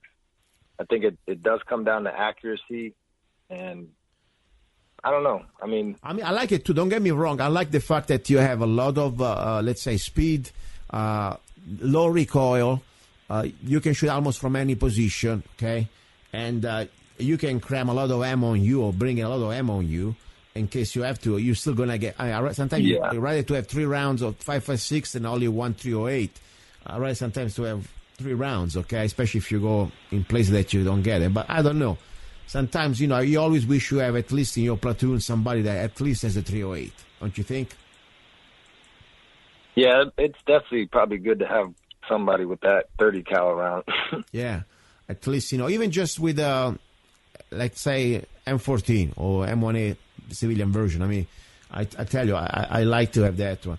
When did you shoot for the qualification? What is the let's say, the different distances that you have to perform? The maximum distance for from your target? I'm curious. So, okay, for the what they call Table 1 qualification, we shoot from 200 yards, we shoot from 300 yards, and then we shoot from 500 yards. And we do, at the 200 yards, we do sitting, kneeling, standing, and we also do the I believe rapid fire at that yardage. Uh-huh. And we move back, and we do slow fire sitting, and we also do the I can't even remember I believe the prone from 300. Yeah, and we move back to the 500, and we do the prone from there. Okay. So it's a total of 50 points. I'm sorry, that's the old school. It's a total of 250 points. And I believe from 219 to 250 is considered expert, and then from, I'd say, 201 to 219 is sharpshooter, and then 189 to 201 is marksman, they call it. I'm sure you have three different levels. You have all the point. I mean, the different stages written down, because I've never done that. Normally, I do the Army qualification test. Maybe it's similar. I'm not sure, but standing, sitting, and prone. I'd like to do one time with you. That would be fun. I really would like to learn that. Yeah, definitely. It's an easy course to do. It gets combined with our Table 2, which is more like a combat related type, drills and all that with the reloading and you got to so mix. They combine that overall score. Yeah, you got to mix, marksmanship then with tactics. Even just the basic things like emergency reload, tactical reload. I'm sure you do that, and the different malfunctions, how to clear them. I never figured it out. The average, let's say, soldier, average Marine. This is not more than a soldier. Does it get also a sidearm or just the rifle? On average, just the rifle for the most part, definitely, because a bulk of the Marine Corps is what you'd call E3 and below, and then only certain MOSs will carry only certain firearms, and only certain ranks will get certain firearms. But if you wanted to get, like, say, a side weapon for you, even if you buy it by yourself, you could have access to that, or they say no, you can't? I'm just curious, and I never figured it out that. No, you can purchase a firearm, and you can. I believe you have to register it with the base armory and get it logged in, and they have to know about it, and you have to check it out and check it in, or just keep them at home if you're like a Marine that lives off base. If you wanted to let's say, bring it on the field. Let's say tomorrow you go on a mission. Say they send you somewhere. Say you get your rifle, fine. But at that point, I want to bring also just because I bring my own gun on me. Can you do that? No. Wow. As far as I know, I've never even witnessed that, and I've never, seen any units that were able to do that. I mean, maybe some real special guys can do that, but that sucks. Not that I know of. That sucks a little bit. Because, as much as I love my rifle, I like to have an extra backup something, okay? Sometimes things can get a little close. Sometimes, rifles, may break. And at least have a Glock, something, I don't know. Anyway, interesting. I'm learning some new stuff from you. I like that. All right, man, that's great. I like to ask you this question too, because as I said, something that probably many of us didn't do that type of experience. So it's nice to interesting to understand how a young man what had to go through and the different learning things and the good things and sometimes the tough things, I'm sure, and also the tactical things. One day, I would like, as I said, by the way, we're getting the new AR-15 home defense class, and I know that you will be for sure, not just helping me out to do the class, but really there is a part of the class really goes to basics, how to even take care of the rifle. And I know you're really good at that. You've been doing that probably with the blindfolded when you were in the corps, and that's going to be an interesting thing. Yeah. I got to kind of rely on that nowadays. Yeah, I hope you make guns now. That's the bottom line. All right, man. Lisa, that's great. I'm glad we talked a little bit. And I'll give you, as normally I do, every guest, the last 60 seconds, whatever you want to say, maybe something I didn't ask you, whatever you want. Go ahead. All right. Well, hey, I appreciate you having me on the show tonight. And I just want to remind everybody, take advantage of that free gun safety class going on at Against All Enemies and, of course, instructed by Luca. And just give us a call, 928-444-5778, or go on our website, www.aaeamerica.com, or reach out to us on social media, and we'll get you signed up, and we'll make sure you get a seat, and you can, take advantage and bring a friend and spread the word. Perfect. Thank you, Patrick. Okay, don't go away. 1 second only, I finish. Okay, that was Patrick, the owner of Against All Enemies in Lake Havasu City. All right, little break, and then we finish the hour. I have some little interesting news about Second Amendment and much more. You're listening to Love, Guns, and Freedom with luca-zanna. Awaken the warrior in you. with Scotty, the new AR-15 rifle by Zanna Enterprises, LLC. I am Scotty, Norse goddess of winter, hunting, and just revenge. I am Scotty. I am Scotty. I am Scotty. I am chambered in 223 Wild and can shoot 556 NATO and 223 Remington. My trigger is crisp and fast. An average of 4 pounds out of the box. Call me a fast girl. I can shoot over 5 rounds in 1 second. But I'm focused too. With only iron sights and no bench, I can hit 1 square inch at 25 yards. I am Scotty. I am Scotty. I am Scotty. I bow down to no one. I am independent. I am fierce. I am a warrior. My Viking spirit has been reborn in a fabulous new body, all made in the USA. I am Scotty. I am Scotty. I am Scotty. I can withstand a loaded Humvee running over me and still look pretty. I am Scotty. Find me at www.ar15shop.us. I am Scotty. I am Scotty. I am Scotty. I am Scotty. I am Scotty. I am Scotty. I am Scotty. I am Scotty. I am Scotty. Find me at www.ar15shop.us. I am Scotty. Have a gun license? Plan to bring your gun to my hometown next time you fly in? Pack all unloaded firearm and firearm parts in a locked, hard-sided container. If you call the TSA, they will tell you, put the gun in a locked container and notify the airline during the ticket counter check-in process. But even if you do this properly, New York authorities will still wreck your life. I declared my gun, because I always do. I fly in and out all over the U.S. with it. Patricia Jordan carries her gun for protection. She correctly followed all the TSA procedures when she flew from her home in Georgia to New York City. It's in a TSA case. Everything's separate. It's locked. She was traveling with 3 teenage girls and wanted her gun in her hotel room. I know that if something happens, then I can protect myself. I was glad that she had brought it just in case something did happen. On their way home, Patricia did everything correctly again. The airline counter, she again told the agent she wanted to check her gun. But this time she was told, wait. The next thing I know, they're getting ready to arrest me. For what exactly? For having a gun. I thought I was going to pass out. I really did. I have my permit.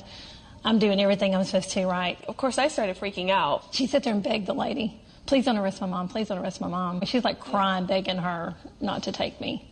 The police put Patricia in jail and told her, you've committed a felony. The minimum was 3.5 to 7 years mandatory prison for this. Another visitor, Avi Wolf, was jailed just for having a gun part, an empty magazine. There were no bullets. It's just something like this. It was exactly like that. Instead of a plastic exterior, mine had a little bit of a different make to it, but it was exactly that. Somebody could have done more damage to an individual with a fork from McDonald's than with that. Wolf, too, checked with the TSA beforehand.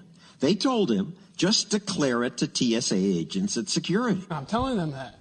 Just notification, I have a magazine here. It's empty. There's no bullets. There's no gunpowder. I called TSA before doing it, and this is what they told me to do, was to declare it. The next thing I know, they pulled me over to the side, and they're all like, do you know what you have in your bag? And I'm like, I know what I have in my bag. I told you what I have in my bag. Fast forward about an hour, it was four Port Authority police officers were there. The chief of LaGuardia Airport is there. They thought they found somebody trying to do 9/11 repeat. For this? Literally. For that. They asked me if I had a gun license. Of course, I had a gun license. I'm from Georgia, and everybody there's got a gun license. And they're like, well, sir, you're going to be getting arrested now. I'm like, oh, no. The other prisoners couldn't believe why Avi was in jail. One guy beat up his wife. This other guy is busted with a whole bunch of drugs. It's just like, so what did you do? Why are you here? It's like, I got caught at security with an empty magazine. What'd they say? Just laughed at it. It's a joke. But it was no joke. Avi and Patricia were released after a day in jail. but they still face that felony charge. I could barely function. I had to get on like anxiety medicine. I was throwing up every day. Months later, New York allowed each to plead guilty to a lesser charge, public disorder. But it cost each $15,000 in legal fees. Why does New York City do this to people? They need to spend a day in jail? We get them through the system as quick as we can. District Attorney Jack Ryan handles New York Airport gun charges. We're not going to apologize for enforcing our gun laws. We do enforce them fairly and humanely and as compassionately as we can. Is it a fair system when it costs them $15,000, $17,000 and they spend a day in jail? It's as fair as we can make it under all of those circumstances. Even in Avi's case? It's an empty piece of plastic. Whether the magazine is made out of plastic, Kevlar, or metal, I think is immaterial. It's a question of how many bullets it holds. That's why New York has banned them. Isn't what's material is whether it held any bullets? It didn't. It was empty. You can discuss that with the legislature. They didn't make it a crime only if there's bullets in it. They made it a crime. Patricia had carefully separated her gun from her bullets. The officer could not even find my bullets in my suitcase. I had to stop and go show her where they were. But yet they said that this was considered a loaded weapon in New York. Under New York law, if they're together, they're loaded. And so we have prosecuted a number of those cases. Loaded even if they're not loaded? If the weapon and the ammunition are together, they're loaded. Most every week, New York jails someone who innocently travels with a gun, legally licensed in their state. These are people who are trying to do everything right. They go on the TSA website. They follow the regulations to fly with their gun. They go on the airline website, and they follow the regulations to properly fly with their gun. And then New York jails them. You're a sadistic bully locking these people up. These aren't threats. We know they're not threats after we check them out. We do not know who they are when we first talk to them. Give me a break. Prosecutors have discretion. They could be reasonable with these poor people who had no idea that they'd violated New York's strange laws. But New York politicians don't want you to have a gun, so they will put you in jail to send everyone a message. Yes, the message is, guys, that stay the hell away from New York, because that place is not America anymore. That's the bottom line. I wanted to share this with you because this is exactly the example. Normally I talk also during the CCW classes. We have federal laws. And technically you could be able to, as American, as a law-abiding gun owner, drive through, through the state. Even that state does not allow the type of a gun, of, let's say, ammunition or whatever. Just because you are traveling through, you have that safe passage. Unfortunately, the state legislators, and more important, the state attorney general, they want to prosecute, or they want at least, they cannot prosecute you, but at least they can make your life miserable. They may not press charges all the way, but they can destroy part of your life because, $15,000 minimum just to have an attorney to defend you and to get you out, and then you have to plead guilty for something minor that you didn't do. Meanwhile, your life is destroyed, or at least, you have a very bad few days. What I'm saying here is this. Please stay very aware whenever you go through, even through airplanes flights, places like New Jersey, California, New York. Be very aware. Even you're following all the TSA and federal regulations regarding how to keep, transport a firearm that you're not using. You just use it right now, transporting it. Ammunition separated from the gun is locked, all this stuff. Still, they can somehow try to intimidate you and put you in jail and meanwhile, ruin your life. That's what I'm trying to say. Please stay aware. This is sad, by the way. I think it should be, the state like New York should be sued to do not follow federal laws, because we have federal laws in this case supposed to be above the local, state, let's say, unconstitutional, in my opinion, oppressive gun laws, okay? Because this point is not even about carrying a gun for self-defense. It's just transporting a gun because I'm stuck to go through the stupid airport of New York or whatever airport in these states that really do not have anything anymore when it comes down to the Second Amendment. All right, guys, ready for our number 3. Last Sunday, as you heard, I went through a special for the survival and guns in emergency situation like hurricanes. A lot of people wrote me. Thank you very much for the feedback. In case you want to find that segment, you can find it on my YouTube channel, or go to lovegunsfreedom.com. You can find it. All right, ready for our number 3. We have interesting news, and I always want to remind you, if you want to support the show, you know how to do it. You can go to www.zanna.us. Download any of my songs for 99 cents. Of course, get Zanna coffee, or, you can find out my books on Amazon. I appreciate your help. Thank you very much. Now, by the way, if you want to become a guest on the show, you have something to say, or even just questions about, let's say what guns or situation about training, anything, I'll be happy to try to answer to you. Just email me, go to lovegunsfreedom.com. You can find my email, and I'll be happy to write you back, and I want to have you on the show. Thank you very much. Talk to you right now in a few minutes, in a few seconds after this segment, and we go for our number 3. He's a songwriter, a poet, a rifleman. I'm not afraid. And a constitutional activist. I'm not afraid. Italian by birth. I'm not afraid. American by choice. Gianluca Zanna. I'm not afraid. And his new CD, Love, Guns, and Freedom. 16 powerful songs on one CD from the heart of a patriot.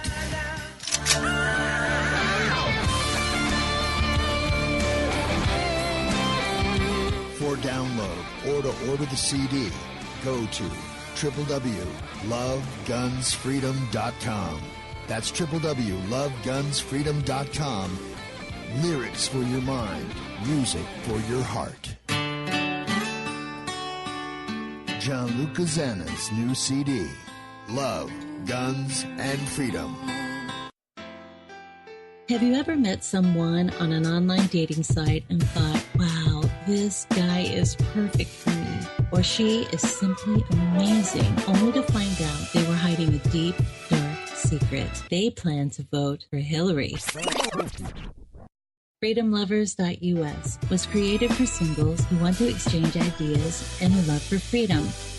People who are looking for solutions to create and defend freedom in the real world, and at the same time, getting that once-in-a-lifetime chance to find their true soulmate.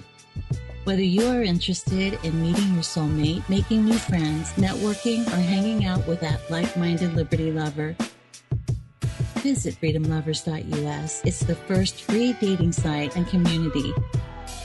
So patriots, don't waste your time with other dating sites. freedomlovers.us is the place where like-minded singles really click. Here we go, guys and girls. You're listening to Love, Guns, and Freedom with luca-zanna on KTOX 1340 AM and also on 104.1 FM. Do not forget, if you want to listen on the internet, you can go to www.lovegunsfreedom.com. This is the final hour, the hour about love. On my show, I had already in the past, at least 2 or 3 times, family member, the wife, and also the lawyer of an American man that I really believe he deserves a little bit more attention than what is being given to. Not everybody's famous like Sheriff Joe Arpaio, and that's fine. I'm glad for him. He got his pardon. That's great. But, to be fair, there are many other people out there who deserve pardon, according to my personal opinions and facts, based on what I will tell you again. But unfortunately, they're not getting the same attention that Arpaio got. I had on my show the wife of the gentleman that he just got released from prison, okay? And this is not just a regular guy. He wasn't in prison for some sort of, I don't know, he stole or robbed or killed anybody.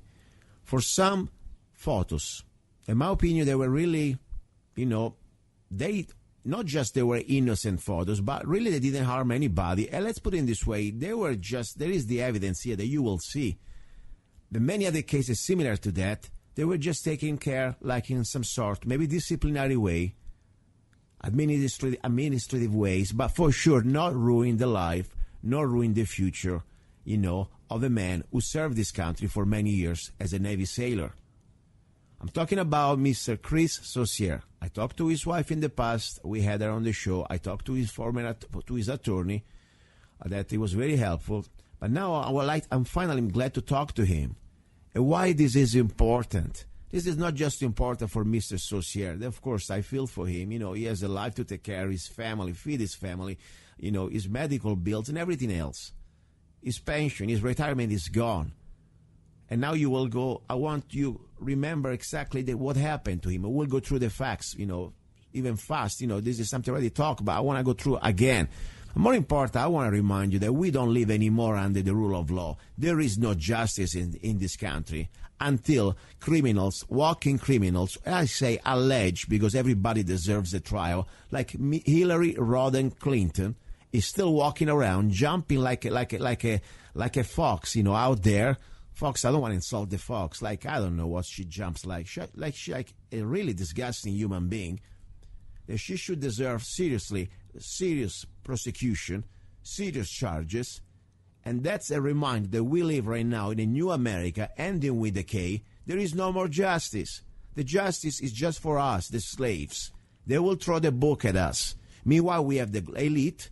They can do pretty much whatever they want. And what are you going to do? Seriously. You still want to believe that, you don't want to talk about it because you want to still believe we live in a free country. We don't.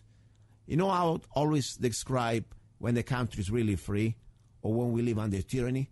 When we have a selective enforcement of the laws. Right now the laws are selectively enforced, and also not just selectively enforced, unjustly, enforced.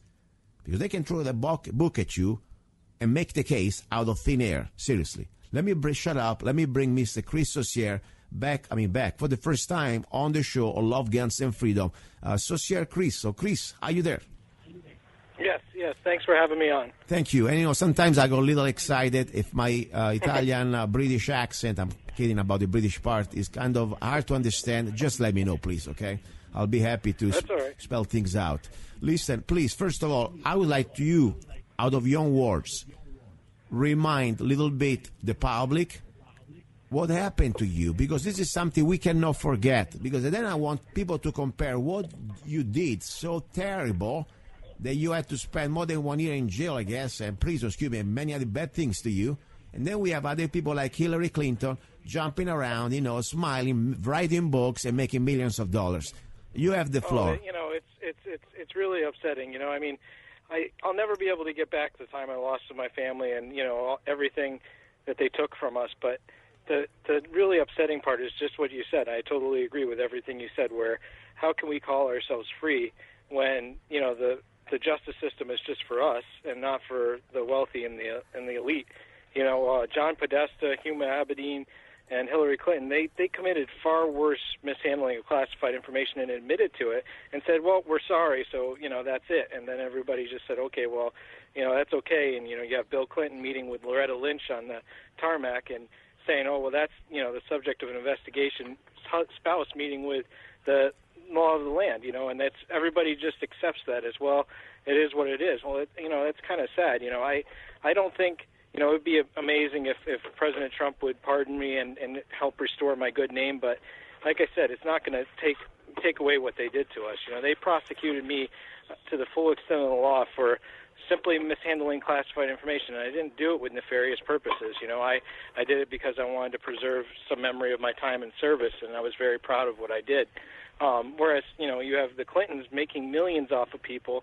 She's personally responsible for all those poor people that died in Benghazi because she didn't do her job, because she didn't care. They were more concerned with robbing the American public and getting rich off of, they said the streets in Washington were paved with gold in one interview, her and Bill Clinton said. Here I was, a guy just trying to serve his country. I was in the Navy for 11 years. You don't get rich being in the military. You don't do it for the money. You do it because you're proud to be an American and you're patriotic and you want to make a difference and, you want to protect freedom and democracy around the world. I can tell you that, I think it's universally accepted, even with Democrats, that Hillary Clinton and Bill Clinton never did it because they were patriotic. They did what they did to make money and to get rich. And it's just shameful when a person like me, if they can do it to me, like I said, they can do it to anybody, because I wasn't a bad person. I didn't commit crimes. I was until this happened, I was an all-star as far as the Navy was concerned. I had nothing but good evals. I was extremely proud to be in the service, and I planned on doing 20 years. And like I said, not to get rich, not anything like that, but because I love serving my country. And if they can do that to somebody like me, people should be really concerned, because they can do it to anybody. And it's not about justice. It's not about protecting people. It's just about keeping us, poor people or whatever of the country in check. The people that aren't the wealthy and elite. And if anything comes out of this whole debacle, I hope people see that. And I'm, if people hearing about my story, seeing the Clintons for what they truly were prior to the election, led any people to say, hey, this is wrong, and think twice about voting for her, then it doesn't make what happened to me okay, but at least I think it was good in that sense that Donald Trump got elected, and so it's really sad. I was waiting to go to prison. It was not long before I went to prison that I watched Jim Comey go on the television and basically say that Hillary Clinton and her, compatriots did far worse than what I did, but no reasonable prosecutor would bring a case against them. And that's completely false, because there was a prosecutor that brought a case against me for doing far less. Yeah. So let's remind 1 second, Kris. I want to people remember. Many of the people may already know that Kris Saucier was also on Fox News with Hannity. President Trump, or even before before President Trump became president, during the elections, he was talking about you and your case with Hannity. Am I right or wrong? Oh yeah, no. He talked about me prior to the election. My attorney actually met with representatives of the Trump team prior to the election at Trump Tower. Wow. And they said that, if they were to get elected, they would definitely look into my case and make right the wrong that was done to me by the Obama Justice Department. And so, we're still hoping that that'll happen. But, definitely, President Trump and even President-elect Trump talked about my case. Wow. So the point is, the situation, it was pretty well known, at least also in mainstream media, and also with Mr. Trump before he was a president. Now, I want you to remind for the people maybe that are new to this, shortly, what did you do? What happened to you? Why did you end up, where you are? Go ahead. I think, it was a reactionary time when, when my investigation, or the investigation into me, started in 2012. The FBI was, going after Snowden, and upset that he had taken off, and the Obama administration was really going after people that mishandled classified information. Unfortunately, most people like Chelsea Manning or Bradley Manning and Snowden, they leaked information. I never leaked information. I had no nefarious purpose. I had some pictures of where I worked on my phone because I was proud of it, and they turned it into a case where they could prosecute me because I was an easy target. I was patriotic. I wasn't going to get on the news because I was still in the military, so I wasn't allowed to speak out about my case. And I didn't have the money to provide a legal defense like the Clinton team did. I can't imagine if, they had indicted Clinton, that she would have, basically been forced into a plea deal or anything like that, because her legal team would have been insane. She would have been able to fight it. But me, I didn't present that big of a target to them, so I was an easy mark, and it's sad to say, but that's the way it works. Just for another instance of, if you need a case to compare mine to, if you look at General Petraeus mishandled top secret information and was allowed to plead guilty to a misdemeanor and receive probation. Yeah. And he mishandled top secret information. My information was confidential, which is the lowest level of classification. Wow. Wow. And then the information that Hillary Clinton and Huma Abedin and John Podesta were mishandling was top secret, and even in some cases SCI, which is special compartmentalized information, which is the highest level of of classification. Yeah, and don't forget also, Mr. General Petraeus is also a member of the Council of Foreign Relations, and he's a general. That's the fact. You're not a general. Well, yeah, that kind of falls under what you were talking about with the elite society. They play by their own rules, Yeah. He was allowed to, he was the director of the CIA at the time, and he was allowed to step down. They didn't even take his clearance, and he was able to continue working as a Washington representative. So, in the grand scheme of things, once again, he's one of the people that are up there where they don't really want to go after him. They'd rather go after somebody like me. Yeah. And now let's see exactly the consequences that you paid, because it wasn't just,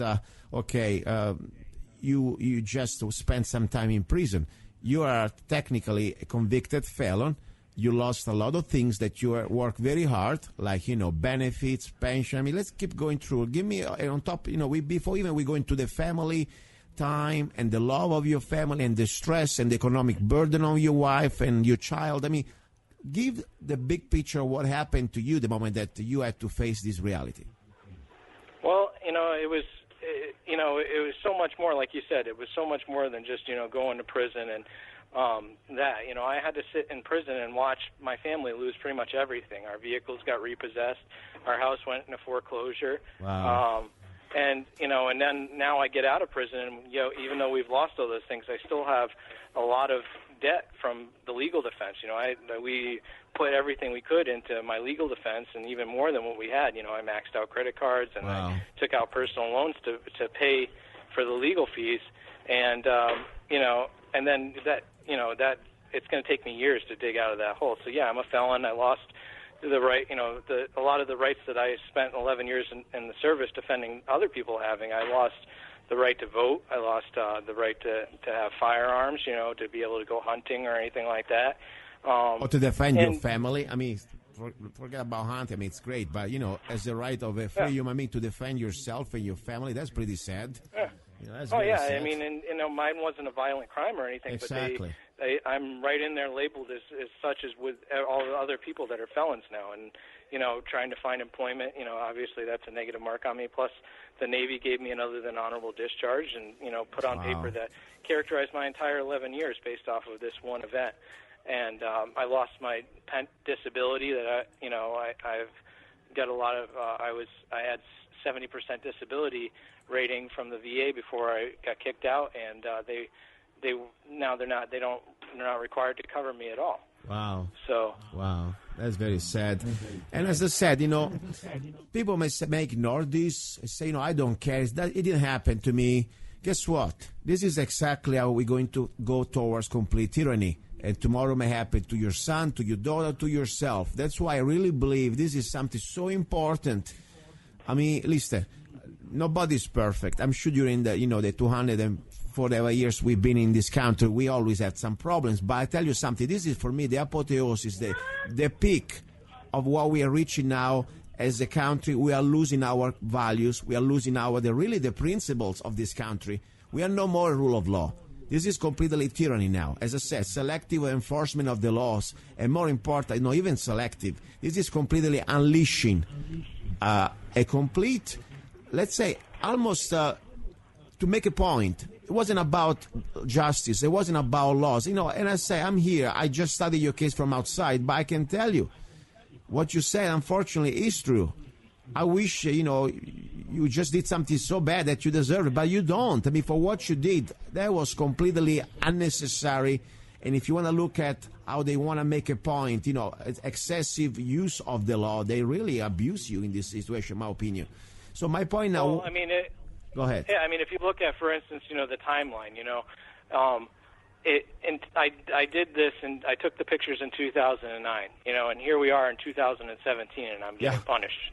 Yeah. So if it was about justice and it was about keeping me out of the streets, I went on for years after doing that and was effective and did my job in the Navy and got, great ratings. I wasn't bad at my job. I was very proud of it, and so, it wasn't like this happened and then I went to prison. No, it happened, and then, so you got to ask yourself, if they really were concerned about me, how can they say I went on and continued doing my job and was good at it? You know what I mean? Exactly. This is also another important thing. Think about the time frame. I mean, it's not like they stopped you while you were somehow stealing some secrets or posting photos all over that you couldn't control yourself. They were all photos years before. By the way, there were not even any type of, let's say, specific part of your, you were in a submarine. Am I right? Right? I mean, you saw. It's not like you were doing some secret weapon or some secret ninja. I mean, they were very innocent, almost souvenirs photo. okay, that you wanted to take for your family to remember your duty that you did in those years when you were working and serving the country in the Navy. That's it. And as I said, this is for me, honestly, I always wonder why you think they did that to you. I have my own opinion. Why you think they did that to you? I mean, all this energy. Well, like I said, I think they wanted to make an example of somebody. It was all happening around that time with, Brian Nishimura, General Petraeus, the Snowden thing and whatnot. It was all happening around that same time. And the Obama administration was really, trying to go after people, and they saw me, and I was a much easier mark than Hillary Clinton, and I think they went after me to try to say that they could say that, we're being hard on people that are mishandling classified information. See, look at this case, and they never for a second thought that I'd be able to defend myself, and they were right. Yeah, you know what I mean? They always pick their praise. And they want to have always their little, they're kind of, the prosecutors, I don't care who you are, it is not after justice, it's after statistics. They want to have the... another prime example that you can look at, because throughout it, there was times when I got really down and I thought, maybe I deserve this, maybe this is just, and then I got to the point, I'd pled guilty, I'd said, what I did was wrong, and I'm willing to accept the punishment that the judge issues out to me, and then, 2 months later, I go to my sentencing, and, most sentencings, the judge has already made the decision before you come into sentencing what he's going to give you. So sentencing's more or less just a formality, right? So usually sentencing hearings only last an hour or two. In my case, because the prosecutors they were upset because I think they wanted it to go to trial. They wanted to be able to make a national spectacle of it. Yeah. And by pleading guilty, I didn't give them that opportunity. So they used my sentencing hearing to make that spectacle because there was reporters in the courtroom and everything like that. So they knew they could really hammer it to me there. So, here the judge has already made his decision. And instead of sentencing taking an hour or two, it took all day. They started at 8 in the morning and they went until almost 4 p.m. The prosecutors, not my lawyers, but the prosecutors, saying how I was this horrible person or I deserve this or, this or that. But none of it was, backed by any facts or anything like that. They wanted to make it, a national spectacle. They wanted it. They did that for a reason. Yeah, exactly. And this is very sad. As I said, they pick their praise to make a case. And at the same time, that's exactly what they think. They wanted to make a case. You see, after all, we have justice in America. You break the law, we will come after you. Of course, dog does not bite dogs. I mean, other dogs, Wolf does not bite wolves. So Hillary, all these other people, forget about it. General Petraeus, you okay. But the little guy, we will smash your head on the wall. That's for sure. All right. Listen now, let's talk about, first of all, when did you get out of prison? I got out last Wednesday. Wow. I mean, I'm sure, I cannot imagine because thank God I didn't have to, so far, hopefully never. I never had to go through what you went through. And I don't know, can you describe your first moment when you were out of that wall, that gate? I was just really, really happy it kind of was surreal. I didn't know if it was really happening or not. And I thought about it, the whole time I was in there, just about how good it was going to be able to be home with my family and not be watched by guards when I was visiting with my daughter and be able to come home. When I left home, my daughter was really barely walking, and I came home, and now she's a whole different person.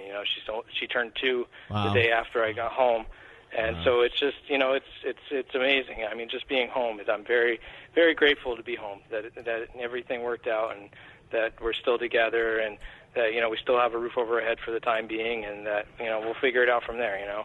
And another thing also, because I was talking with your wife, try to understand. Unless you are a real criminal, going back and forth to jail, prison, it's like a regular day. Sometimes also it's a vacation time, let me take a break, I go back there. But for somebody like you, who's an abiding person, that must be even tougher situation. I mean, can you describe some tough moments? Because, you're surrounded by real hardcore criminals. Am I right? Yeah, I mean, I think you're right on point with, don't get me wrong. There was people in prison that, deserved to be there. But I think, it really opened my eyes because honestly, I think I fell into the, groupthink of our country where people think, well, if you go to prison, you deserve to be there.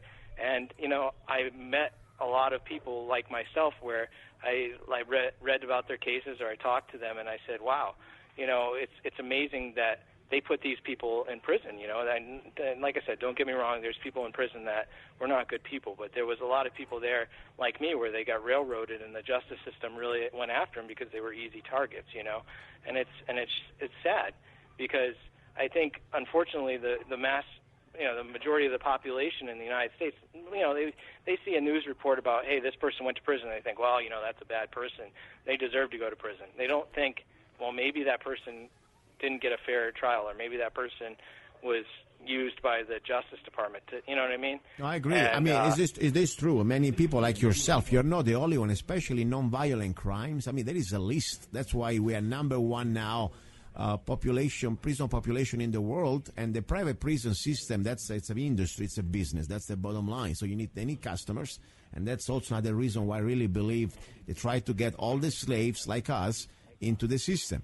Now, at the same time, you know, as you said, there are also some real hardcore criminals that they really, unfortunately, are not exactly, first of all, they are not good. I mean, when they see somebody that they can smell that is not one of them, they like to prey. They like to use, you know, coercion, violence. I mean, any experience that you were fearing for your life?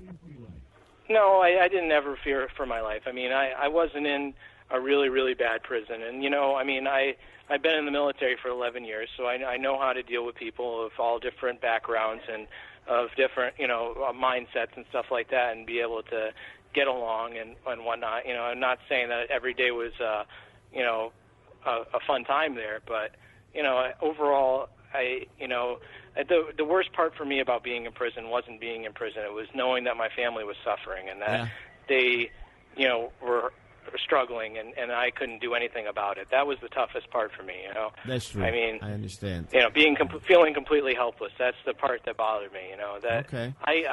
I've done deployments. You know, I did 2 deployments to the Middle East. I've done hard times, you know, and so being in prison, and as compared to some of the deployments I've done, wasn't all that bad. But for me, not knowing, you know, when I was on deployment, my family was still getting my paychecks, and I knew they were being taken care of. But, you know, the Navy and everybody completely disowned us. You know, my wife lost her health insurance from my daughter and me, and you know, our insurance carrier USAA dropped us because of it.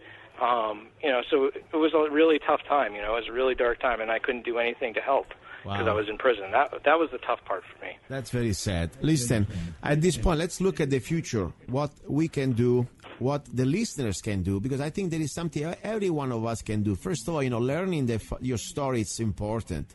We cannot fix a problem until we know the problem. And number 2, I really believe now, since the president is still Mr. Trump, President Trump, and you know, he's willing to listen. I mean, he listened to Mr. Sheriff Arpaio, and I think, you know, you're not better, not less than Mr. Arpaio. I think you deserve the same attention, at least, because at least, you know, if you had a pardon, it also will remove this situation with your burden, like you would be not anymore a felon, and more important, you will get also your benefits, and you will be able to work again. Am I right?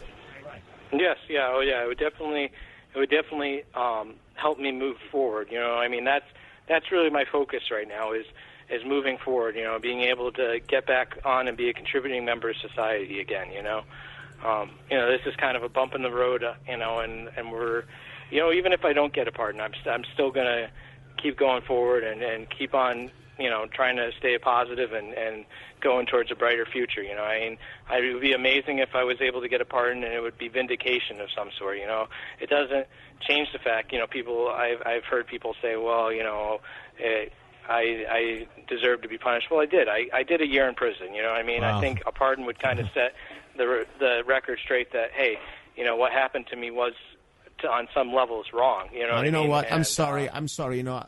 This is my personal opinion, of course. You don't deserve to be in prison until Hillary Clinton is facing trial, for starter. Let's put it in this way. And, you know, still there, I would say there was an excessive, completely when you have, we have also in our Bill of Rights, you cannot start to talking about punishment, harsh punishment, and that's completely out of their mind. I mean, that's like North Korea punishment, in my opinion, what they did to you. But before we go there, Hillary Clinton must face trial, and then we can talk about justice for everyone. Listen, you have a website, a page where people can listen more about you. Okay. You have a website where you can share, where people can know more about you and your case? No, not yet. We're I think we're still trying to get the ones that I had while I was in prison back and going and set up. So I'll have my wife or my attorney get back to you with that. Okay. And if you have also a Facebook page, I think you have a Facebook page. I remember that. Am I right? Yeah. I think it's Free Kris Saucier. Perfect. At Facebook. Very good. And now at this point, I want to give you the floor. You close. You got 1 minute. Whatever you want to say. All I want to say to the listeners, please, this is your opportunity now to start to do your part. You can call President Trump and say, please consider to pardon Mr. Saucier. You got the floor, Kris. Go ahead. You close. Okay. Well, first of all, I'd like to thank you and all of your listeners for the support. There was a lot of people that an outpouring of support when I went in, and even if it was just emotional for my family, it meant a lot. Everything that people out there had positive things to do to help us, and I honestly hope Trump. I know he knows about me, and I know he knows my case, and that he thinks that what happened to me was wrong. So I hope that he'll take that into account and that he'll follow through and help me and my family get back what we lost, and give us a pardon. So. Very good. Listen, I appreciate you, the courage also to continue talking about this, because many people don't even want to talk about something like that. They want to just run, and I think it's important, you keep bringing this up. Go ahead. Oh, yeah. Well, I to that point, I think it's important. Don't get me wrong, I don't enjoy talking about it, but I think that it's important not to let them make us forget. If we let them push this sort of thing under the rug, then they're winning. They're subjugating our society and making us into like what you were talking about, where we're slaves and we're not aware of what's going on. And that's what they want. Yes. Lisa, say hi to your lady, and she's a strong lady, by the way. I had her on the show a couple of times. She's always been doing everything she can and more. I'm sure you're proud of her, okay? Yep, I'm very proud of her. Thank you. My best to you and your family, okay? Thank you, Kris. Thank you. Thank you. Don't go away. Stay there 1 second. Okay, listen, guys, this is pretty much the story. I have a little break, then we'll continue. This is the final hour, the hour about love. I have some more information I would like to share with you. Do not go away. You're listening to Love, Guns, and Freedom with luca-zanna. Are you ready to get lost in lust? Immerse yourself in a thunderstorm of emotions and passion. Order John luca-zanna's new book, Perfectly Crazy, 69 erotic visions and love poems with forbidden erotic Italian phrases. Perfectly Crazy by John luca-zanna. Available all over the world at Amazon.com and www.zanna.us. Here we go, guys and girls. You're listening to Love, Guns, and Freedom with luca-zanna. This is the final hour, the hour about love.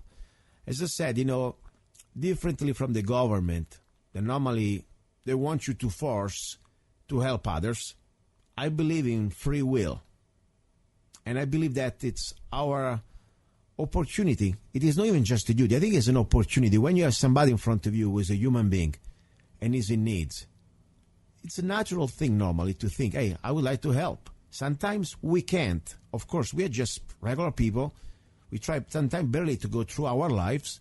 We wish somebody could help us. That's fine. I understand that. But sometimes you can. Sometimes you may have some skills that, it wouldn't take much. Maybe an hour of my life, and I can change a life, or I can change few lives, so I can help it for a moment. That's what I mean. So I really believe this is also the purpose of the show. It is not just about talking about politics or, guns. It's about love. And that's the way I look at love. It's not just the romantic form or the physical or sensual love. Of course, we like that. But this is also about this sort of universal love that we can help each other regardless, wherever you're from. I don't care. If you're a decent human being, I would like to help you if I can. And my way to help you in this way is to give you the microphone of this show. If you have a problem, I'm not guaranteeing that I'm going to fix your problems. I wish it was so easy. But at least I can give you a microphone. You can talk. And maybe somebody may listen. And maybe say, hey, you know what? Let me see if I can do something. Especially now with the internet, we can really cross the barriers, the frontiers, and everything else. You know, I'm a nationalist. I like to have borders. But when it comes down to love, I believe in love across the world. You can be right now, for example, in Italy, and we're here in America. We can help each other. I don't care where you're from. You're in Florida, we're in Arizona. We can help each other. I believe in that. So anyway, let me shut up. Let me bring this lady who I already had on my show, I think at this point, a couple of years ago. I don't know. Time goes so fast. She's from Arizona, by the way. She's not far from Kingman. Unfortunately, I never had a chance to meet her, but I had her on my show. Her name is Raven. Raven, are you there? I am. Thank you. All right. When was the last time we talked? Maybe 1 year ago, 2 years ago? I think 2 years ago. Is it possible? Mm-hmm. My gosh, time goes so fast. Anyway, I know you have a specific message today. Let's say a call for help, and maybe more than one. I give you the floor, and be specific exactly what we can do to help you, or what people can do to help you. Go ahead. I breed Great Pyrenees for ranches, people that need it for service dogs and that sort of thing. And my Great Pyrenees, Gaia, had 8 puppies Saturday night, and everything went well. And then about 9 hours later, I noticed that she had an infection that just is genetic. It just comes through genetics. And I began to work with her and treat her naturally with what I had here on the land. I live on 40 acres outside of Seligman, homesteading and living off grid. And she ended up at 12-hour having a 9th puppy, but now she has an infection. At the same, a critical infection. It will kill her. At the same time, my vehicle, 1977 Chevy, is not working. And so I've had no way to get off the land or get to Kingman where my vet is waiting for her. So I finally had a rescue step in that they're going to pick up my ranch partner and bring him to Kingman with the dog and the puppies to get her treatment. But he will be left in Kingman without a ride and a way home back to Seligman. And then, of course, we have to get back to Kingman to get the dog, the vet bill, and that sort of thing. So we've just been in a pickle. It's been an interesting time because ordinarily compassion tends to reach the lips and the service of others. And in this case, I called probably over 45 to 50 people from the fire department, the library, volunteers, the churches, individuals, and there was a coldness. There was a lack of love. And it really, really touched me in a way that made me realize the woundedness of the world at this time. We are in a struggle together.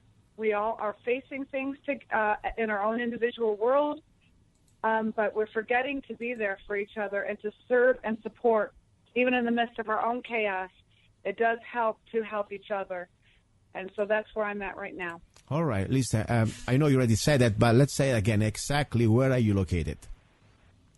I am off of exit 109 down Amble Rock Road in Seligman area, out in the wilderness. Okay, that's out of the 40, right? Yeah. 40, okay. I-40, yeah. I-40, okay.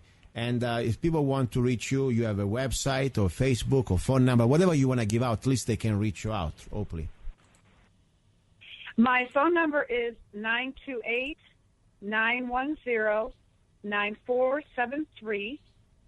And you can find me on Facebook. My name is Raven, R-A-V-E-N, Galarza, G-A-L-A-R-Z-A, D-E, Gold, G-O-L-D. So Raven Galarza de Gold. All right. Listen, I know there are some listeners that are from, let's say, the area just before you, not far from you. And I'm going to try to also contact them on Facebook. Maybe if you send me like some sort of, let's say, short story that what you just said, we can put it out on Facebook and share it. Of course, the radio show Sunday when today's playing, hopefully more people can reach, but we need help before Sunday. This is an emergency. I mean, this poor little dog, if he has an infection, he's not going to make it till Sunday. Am I right? Correct. She may die tonight if she doesn't get the fluids and the surgery. I mean, this is serious. And on top, as I said, as a good neighbors, without a car, especially where we are living in a rural America. I mean, it's nice, but at the same time, there are some, situations that you need to be aware. We need a car. We need more than one car. Then normally we have a couple of cars or a truck. Without a car, that is very tough. So a good mechanic could help you out to even just fix this problem. That would be great. Maybe you can do a trade. You can help them out with something. I mean, I'm not even saying you got to do it just because, it's your good heart. Sometimes we can help each other, sharing favors. I mean, I don't know. Tomorrow you may help and take a look at his house, or I don't know, whatever skills you have. I believe now it's time to go back also to trading skills or, let's say, favors. That would be a nice way to help each other. Anything you want to say before I give you the floor again? I mean, this is going to give you the last minute. Whatever you want to say, I'll let you have the floor. Go ahead. On that note, I have a 1977 Chevy Van 350, and I think it's the spark plug distributor or something, but the timing's off, and that it's not going over 30 miles per hour and it's stalling. It just needs somebody to help me to fix that vehicle, and I have a second vehicle that also has a seemingly minor issue, so that I would actually have two vehicles operating, because you're absolutely right. There's no way to survive as far away as I live without an operating vehicle, emergency, whatever, and it's just been very, very frightening to me. Yeah, no. I've been without a vehicle for over a year now. On top, you need a vehicle. I mean, I don't care. An emergency. Now, the dog, I feel sorry, but what if tomorrow you have an emergency for yourself? And, before even the fire department finds you, probably it's going to take an hour just to find your place. I mean, forget about arriving. So you need to have something. You can jump in the car. Question, do you have any neighbors out there that you can talk to help you out, that they may drive you around? That's the thing. My closest neighbor is 4 miles away. And what I realized in this experience, which kind of was shattering to my heart, was that nobody was willing. I know people that are not working right now, have an operating vehicle. We offered to pay the gas to get there. They said no, they just were not interested in helping. And it was very disarming to find this out. Yeah, it's very sad, especially, you live there. If there are people already living close to you, if they have time, I mean, on top you offering to do something in exchange. You don't want just, pure favor. I mean, honestly, it would be nice once in a while. Thank you very much. One day I may need your help. We exchange favors. I believe in that. Today I just do it. Tomorrow, hey, I need a favor. Please run here. Take care of this. Help me out. Thank you. That's the way it should be anyway. But listen, I pray. Meanwhile, all I want to do besides praying, I want to get this message out. And please, listeners, especially if you live not that far from Seligman area, and if you have little time, I mean, it wouldn't take much, maybe a couple hours. That would be a good start. And then if there is a mechanic out there, even if you're not an official mechanic, sometimes there are people who not like me. I'm terrible. I don't even know what is really under the car. I mean, I just know that drives, okay? But I know there are people out there, guys, who love this stuff, okay? And that would be fun. Maybe you help them out with, maybe you can cook a lunch or something for them. I don't know. Just help each other. That's all I'm saying. All right, Raven, let me know, please, if you have any news coming after this. And more important, send me that information on Facebook, okay? Okay, thank you so much. Thank you, Raven. Thank you. And this is Luke. I'm sorry, I was almost sleeping a little bit here. Sometimes I get kind of excited. Okay, I want to have a little break, and then I want to close this hour with something very important. Something about, I don't want to tell you. It's important. Just stay here. Don't go away. You're listening to Love, Guns, and Freedom with luca-zanna. Thank you. Awaken the warrior in you with Skadi, the new organic coffee by Sanna Enterprises, LLC. I am Skadi, Norse goddess of winter, hunting, and just revenge. I bow down to no one.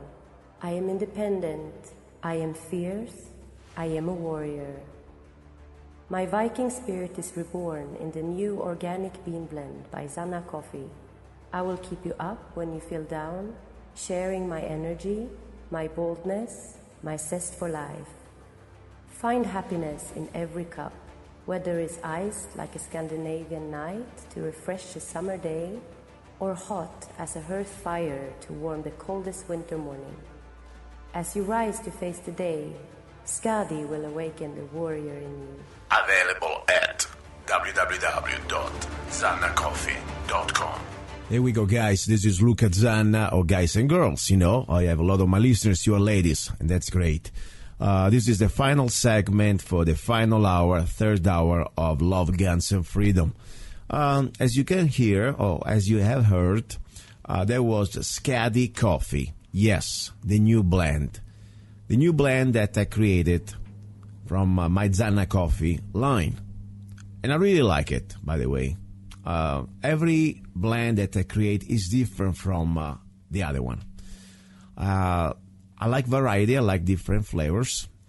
That's also what I like in life. I like to have different flavors. I don't like to all be stuck with one thing, okay?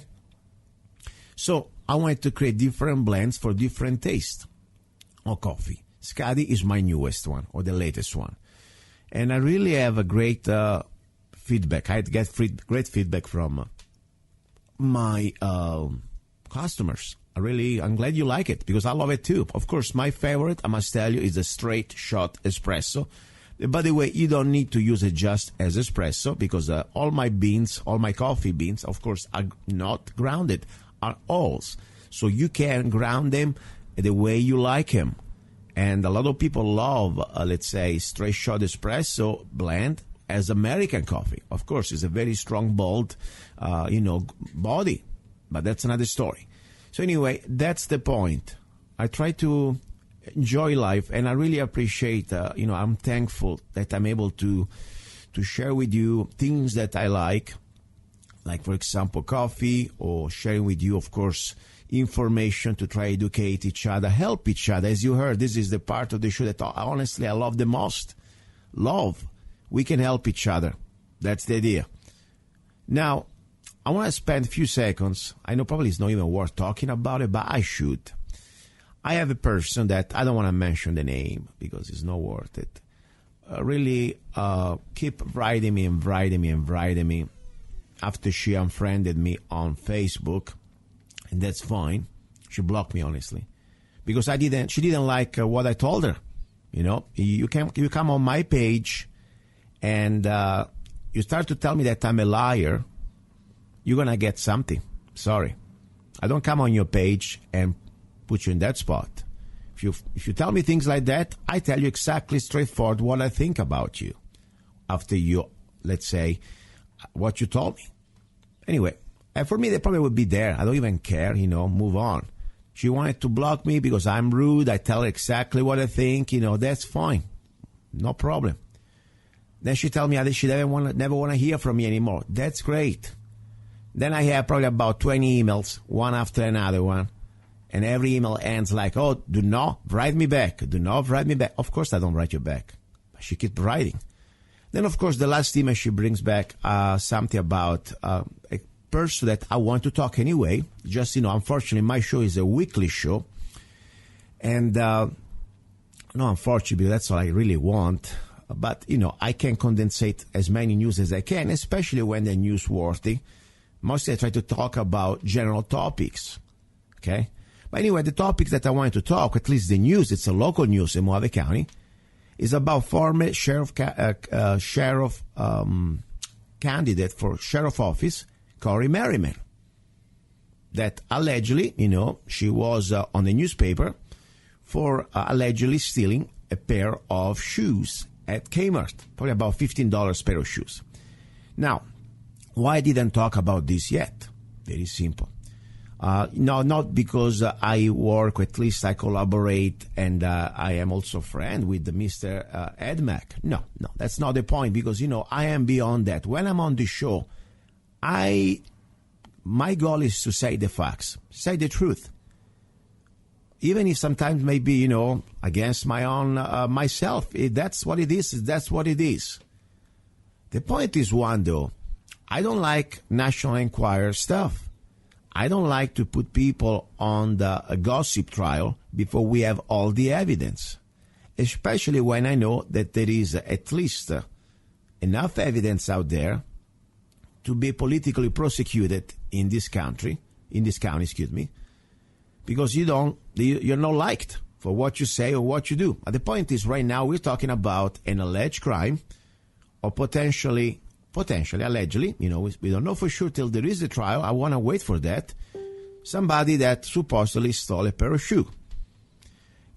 Let's say for a moment, first of all, as I said, I will talk and I will also try to have her on the show in case after the trial, no matter which result, and I don't know because I wasn't there and I'm not so cocky or arrogant to say, oh, I know for sure she didn't steal. I don't know. I'm just here. One thing I know, though, I know that Mrs. Corey Merriman, she doesn't need to steal things. Her husband not only can buy her a pair of shoes, probably can buy her the old shop, the old shoe shop, okay, the old store.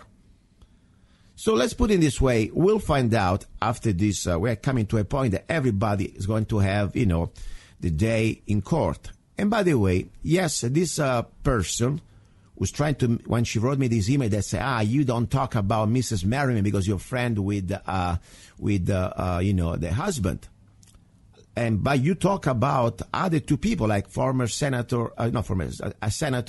senator, Sonny Borelli, and a shooting grant, forgot for what? Oh, when he got arrested.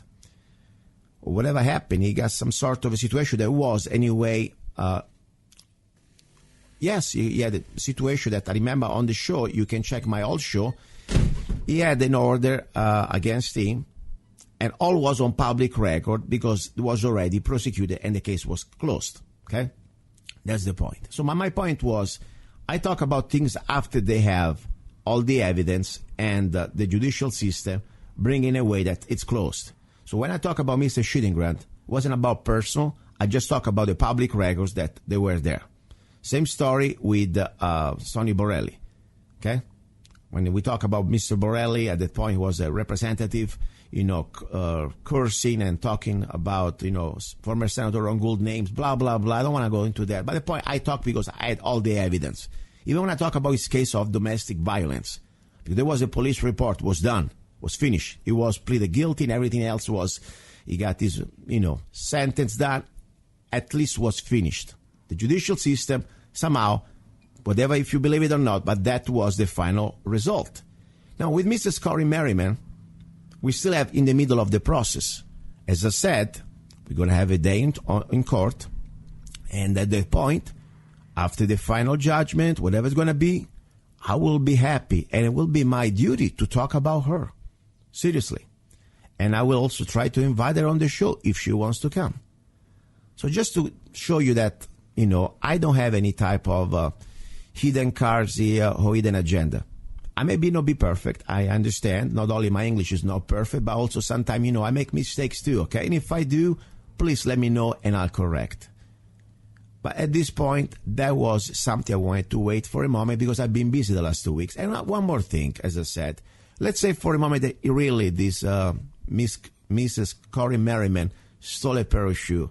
If I tell you something, first of all, I would feel sorry for her because at that point, it is not even about the shoes, $14 shoes. It's about maybe she has some personal interior problem. They need some medical help. It is not even about stealing. I still don't condone stealing, for sure. But at that point, I feel sorry for her because I think there is something wrong that must be addressed. Some serious interior problem that must be taken care of. It is not about stealing the shoes. Number one. Number two, at the same time, it's kind of funny because on the local newspapers, they put it on every front page why there were some other serious situation like Kmart being robbed by a gang. They could not even catch them. They stole probably thousands of dollars of jewelry, and they put them at the bottom page. But her, for $14, alleged shoes was everywhere. And many other situations, I want to go into details. But the point is, this is about sensationalism. This is about, in my opinion, also a political agenda.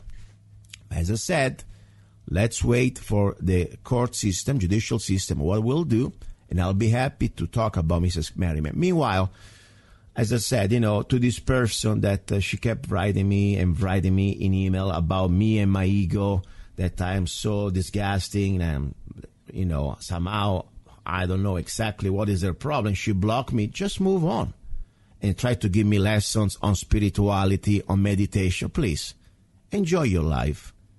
I never wrote you back, and I will never write you back. If that's the way you feel for me, I'm not even sorry. I do not care, because we don't need to live close to each other, and I don't tell you what to do. Just leave me alone. Stop sending me emails. I really appreciate it. And more important, I want to tell you, before you judge others, because that's what you do anyway, just, look at yourself in the mirror. That's all I want to say. All right? Anyway, that's pretty much the message. And people say, you know what, look at what he has to do with the show. He has a lot to do, because, on the show we can talk about everything. And as I said, local issues, like, for example, the situation with Corey Merriman, like I talk other local political issues. We talk about everything. There is no any type of, let's say, taboo, okay?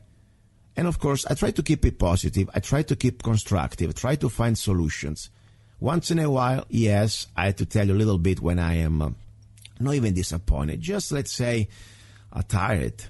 I'm tired when people keep writing me. I mean, somebody who doesn't want to talk to me, and she writes me 20 emails non-stop, try to preach me how to live my life, what to eat, what to do with my sexuality, what to do with my spirituality, what to do with the chakras, that I really don't care, okay?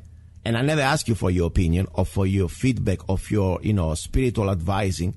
You block me on Facebook, just let me go. And we're not even connected. We're not even like we were close friends. We were just Facebook friends. And why I'm sharing this, because I understand how people out there can become stalkers, can become dramas, I'm very simple. If you don't like me, you block me, I'm out. Or let's say you don't want to talk to me. Oh, that's fine. Big world. Thank you very much. See you. I'm sorry. Apologize, but we move on. Some people don't let it go. And I can see, honestly, when you have on the other side, maybe sometimes most of the time could be a man, even women, and, they can start to become a little too pushy and aggressive, okay? So that's my point. This is the hour about love. And also, love, as I said, maybe this is not love. I'm not saying that this is a situation, it's love. But, unfortunately, it's part of a human component. I will call it gossiping. I would call some sort of a strange emotions that I cannot define. All I know that it's time to let it go. Okay? Now, back to us, important things. I would like to remind you that it's humbling for me to be here on the show. It's humbling to listen to your feedback and to have the opportunity to share information. As I said, I may not be perfect many times. I may also do mistakes. All I ask you, please, if there is something I'm wrong, just send me an email. Let me know. Or PM me on Facebook. Email is better, by the way. zanna@zanna.us. And I'll be happy to see what's going on. If I made a mistake, I'll be happy to correct myself, okay? Now, ready for the end. This is the final segment. We're almost at the end. I want to remind you that I really appreciate your help. Every way you do it, I appreciate it. On my new book, Perfectly Crazy, all the buyers, readers who supported the book, I really do appreciate it. You can find it on Amazon.com, Perfectly Crazy by Gianluca Zanna, or even at just zanna.us. I appreciate your support for the coffee, zannacoffee.com, and everything else I'm doing. I do not really rely on the support of sponsors, as you know, because I want to keep this show free from any type of pressure, corporate pressure. And don't get me wrong, if you have a business that you like what I do and you don't want to interfere with our freedom of speech, you're more than welcome to sponsor the show. But every time, sometimes, even small businesses, they try to tell you what they want to listen, and that's not the way I do it here. All right, God's willing, I'll talk to you next Sunday. You'll be listening to Love, Guns, and Freedom with Luca Zanna. Ciao.